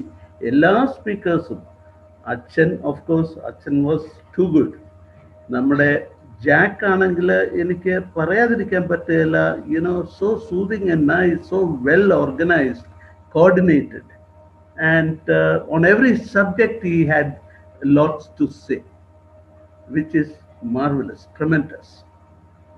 Well, Jack, especially to you, congratulations. Thank you very much.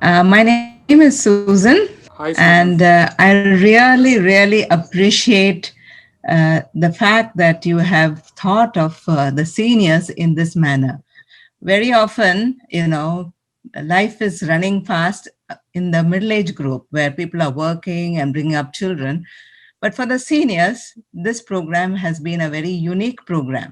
And we really appreciate the way you have organized it, especially during the COVID time. So I am from the CSI Church here in Toronto, and I really say such programs should continue. And this is a good way of bringing the seniors together also, even if we have something like a Zoom chat with the seniors who have participated also, would be something very good for us to know that, yes, somebody else is also sharing in our own concerns, you see.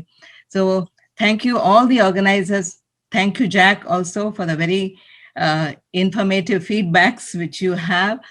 And I wish this continues. At least keep in touch with all those who participated. Thank you very much. Thank you for those kind words, Susan Auntie. People said thank you, so I also have to say thank you before I forget. This project or this idea, this seminar, really just happened by chance. We weren't, it's not something that I don't know. I can't explain what it is that forced us to sort of, at this moment in time in history, of all the things that have happened this year, I think it was the perfect storm that led to this one way or another. And it wouldn't have happened without a lot of facilitators who work behind the scenes. And first and foremost, I also want to, thank God, because I truly think it's not any one of us, our special talents or anything like that, abilities or connections that we were able to pull this off. I truly think it was fate or destiny or something from above that ordained all of this to fall into place. So first and foremost, thank you to God for bestowing this blessing upon everyone. Maybe this is the fellowship that we need at the hour, or what we need at the hour. And so definitely, I don't want to see this fellowship die or stop at this junction. Definitely we need to keep the spirit of community and helping and being connected with one another up. So whatever ideas that, you have the email address, meaningoflifefellowship@gmail.com. I'm getting a lot of overwhelming support and emails coming in, and really it's touching for me to read those emails, the outpouring of love and support from all of you. So feel free to keep in touch and connect in any way, and share information. If there's information of other webinars that is useful, if you send it to me, I can send it to everyone else in this community, in this fellowship. And second of all, it would be an injustice if I did not thank my parents, my mother and father. They are my rock, my support, the pillars that support me, and it is on their shoulders that I stand. Without them, I am nothing. And of course, Jibin Achan's leadership illade program nadakathilla. Without Jibin Achan, this program would not exist at all. And there is a lot of people behind the scenes who are facilitators, who showed us the ways, the opportunities. We had some unexpected things happen. Sometimes plans change. Sometimes we face hurdles and obstacles. And Nyampumba Barnole, people could have but no, for whatever reason, maybe fate or destiny, everything worked out smoothly for the last 10 weeks. And it's really, remarkable. So I hope this spirit has motivated everyone in our community to sort of stay connected, be with the fellowship. This is what resilience is. And just to finish off with a quote by Mother Teresa, she said that the world does not need great things done by individuals. What the world needs is that we need small things done with great love. And so this project was really a labor of love from everyone that was involved, and it was a labor of love from the audience that stayed for the entire program. And it's evident with the outpouring of support that came out. So thank you to everyone. And I don't have anything further to add. So Jibinachan, is there anything else? നമ്മുടെ ജോസിലിനത്തിന് അനീഷച്ചനൊക്കെ ഇതിൽ ഇന്നും join ചെയ്തിട്ടുണ്ട്. അച്ഛന്മാർക്ക് എന്തെങ്കിലും suggestions, എന്തെങ്കിലും അഭിപ്രായങ്ങൾ പറയുവാനായിട്ടുണ്ടെങ്കിൽ പറയാം. എന്നുണ്ടെങ്കിൽ final ബ്ലെസ്സിങ്ങിനായിട്ട് നമുക്ക് ആയിരിക്കും. ആക്ച്വലി ഞാൻ CSA ചർച്ചിലെ അനീഷച്ചനാണ്. വളരെ നല്ല രീതിയിൽ ഓർഗനൈസ് ചെയ്ത ഒരു പ്രോഗ്രാമായത്. ഈ 10 ദിവസം ഇത് നടത്തുക എന്ന് പറയുന്നത് തന്നെ വളരെ ഒരു റിസ്ക് എടുത്തുള്ള ഒരു ജോബായിരുന്നു. അതിൽ ഞാൻ പ്രകാശ് ചാൻ എന്നെ ആദ്യം വിളിക്കുമ്പോൾ എനിക്ക് ഇതെന്താണ് എന്നുള്ള ഒരു വളരെ ഒരു രൂപം ആദ്യം എനിക്ക് അത്രയും പിടിയിട്ടില്ലെങ്കിലും പിന്നീട് പ്രകാശ് ചാൻ വളരെ വിശദമായിട്ട് എന്നോട് പറഞ്ഞു തന്നു. ജയ്ക്ക് വളരെ ഏറെ ഇതിന് പിന്നിൽ തീർച്ചയായിട്ടും കഷ്ടപ്പെട്ടു എന്ന് എനിക്കറിയാം. മാത്രമല്ല, ജയ്ക്കിനെ കുറിച്ച് ഞാൻ എപ്പോഴും പറയുമ്പോൾ എല്ലാവരോടും പറയാറുള്ളൊരു കാര്യമാണ്, നല്ല വായനയുള്ളൊരു മനുഷ്യനാണ്. പ്രത്യേകിച്ച് സ്പിരിച്വൽ ആയിട്ടുള്ള കാര്യങ്ങളിലും വളരെ ഇങ്ങനെയുള്ള ചെറുപ്പക്കാർ നമ്മുടെ പള്ളികളിലുള്ളത് പള്ളികൾക്ക് ഏറ്റവും വലിയൊരു ഗുണമാണ്. അച്ഛന്മാർക്ക് വളരെ ഇൻസ്പിറേഷനാണ്. ജിബിനച്ഛൻ വരുമ്പോഴത്തേക്ക് ജിബിനച്ഛന് നല്ല ഭാഗ്യമുണ്ട് അങ്ങനെ ഒരു ചർച്ചിൽ നയിച്ചുകൊണ്ട് പോകുമ്പോൾ. നിങ്ങളെല്ലാവരെയും ദൈവം വഴി നടത്തട്ടെ എന്ന് പ്രാർത്ഥിക്കുന്നു. ഞാൻ ഇത്രയും വിപുലമാക്കുന്നൊന്നും പ്രതീക്ഷിച്ചില്ല കേട്ടോ. ഭയങ്കര വിപുലമായ പരിപാടികൾ. അതൊരു ചെറിയ പ്രോഗ്രാം എന്നാണ് ഞാൻ വിചാരിച്ചത്. ഈ വളരെ വിപുലമാക്കി മാറ്റുവാനായിട്ട് ജിബിനച്ഛനും ജയിക്കിനും പ്രകാശിച്ചാനും സാധിച്ചു എന്നത് ഞാൻ വളരെ അഭിനന്ദിക്കുന്നു. കുറച്ച് മറ്റുള്ള ആളുകളെ കൂടി പരിചയപ്പെടുവാനായിട്ട് ഇതിലൂടെ എന്നെ സംബന്ധിച്ചിടത്തോളം വ്യക്തിപരമായിട്ട് പ്രത്യേകിച്ച് പ്രസാദ് സാറിനൊക്കെ ഒന്ന് പരിചയപ്പെടാനായിട്ട് എനിക്ക് സാധിച്ചു. നിങ്ങളെല്ലാവരെയും ദൈവം അനുഗ്രഹിക്കട്ടെ എന്ന് പ്രാർത്ഥിക്കുന്നു. Thank you. Thank you, Anish Achan. I just have a request. Can we, instead of shutting it down, can we do it at least once in a month as a follow-up seminar? Sure. Maybe we could. I think we'll keep that as an idea, and I think we'll work on something that we can do. Definitely. I think the organizers are thinking of ways on how we can sort of not completely shut it down, like you said, and maybe in the next month or a few months. I know that we're also doing other things on the side, like food drive for people, and we're also trying to sort of also do a personal one-on-one, because this is sort of Okay. especially in the local area, we're trying to see which seniors need help or support, like a telephone monitoring, wellness check, and moral support. But in terms of these seminars in Zoom, I think once we decide on what to do next, I'll definitely just send out the information to everyone, and Sure. we'll go from Thank there. you. Yeah, so it's been very touching, moving, and overwhelming to see the amount of support and love and encouragement from the community. So I hope I know everyone is definitely moved by what we've experienced in the last 10 weeks. So it's kind of tough for me to say a final bye-bye in many ways, but it's been a wonderful journey. Thank you to everyone. Thank you. God bless. Bye-bye, everybody. Bye. Take care.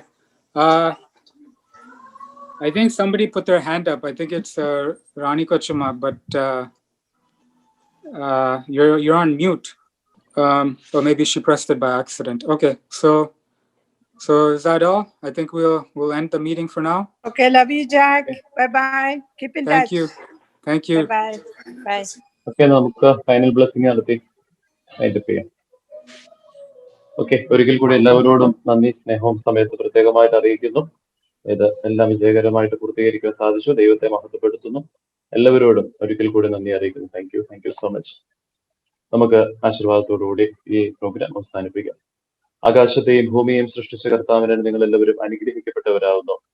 ഈ പ്രോഗ്രാമിൽ ഞങ്ങളോടൊപ്പം സംബന്ധിച്ച് നിങ്ങൾ എല്ലാവരും ദൈവമായ കർത്താവ് വാഴ്ത്തി അനുഗ്രഹിക്കുമാറാകട്ടെ.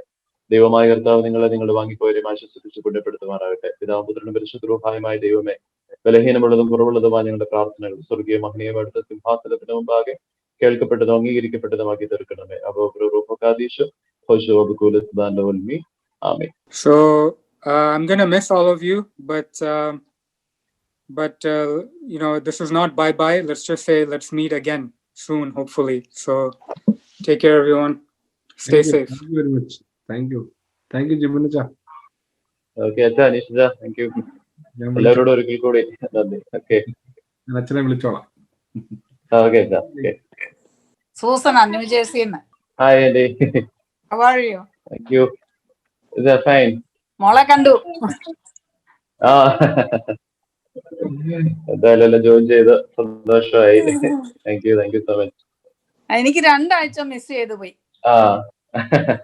ഓക്കെ, അതിന്റെ വീഡിയോ നമ്മള് ലോഞ്ച് ചെയ്തിരിക്കുന്നത്. തീർച്ചയായിട്ടും അത് മിസ്സായതൊക്കെ നമുക്കത് പ്രയോജനപ്രദമാക്കാം. Yeah, video record ചെയ്ത് I think slowly ഓരോ വീഡിയോ എഡിറ്റ് ചെയ്ത് യൂട്യൂബിലോട്ട് ലോഞ്ച് ചെയ്യുമ്പോൾ ആ ലിങ്ക് എല്ലാവർക്കും ഷെയർ ചെയ്യാം. So definitely 10 ആഴ്ചയുടെ വീഡിയോ എല്ലാം യൂട്യൂബിലോട്ട് അപ്ലോഡ് ചെയ്യും. Okay, sir. Okay, Jack. It was nice. We enjoyed it. Thank you. Appreciate it. And so much good words and good lessons. Yeah, it was very gratifying, I think, for everyone involved. Yeah. Okay, so continue as you said. We'll try it, definitely. There's a lot of people that are very interested. Jack. Well done, Jack. Thank you. This is Tangathan uncle. Tell Daddy too. I will. He's listening. Okay. From New Jersey, yeah. New Jersey. Oh, that's it.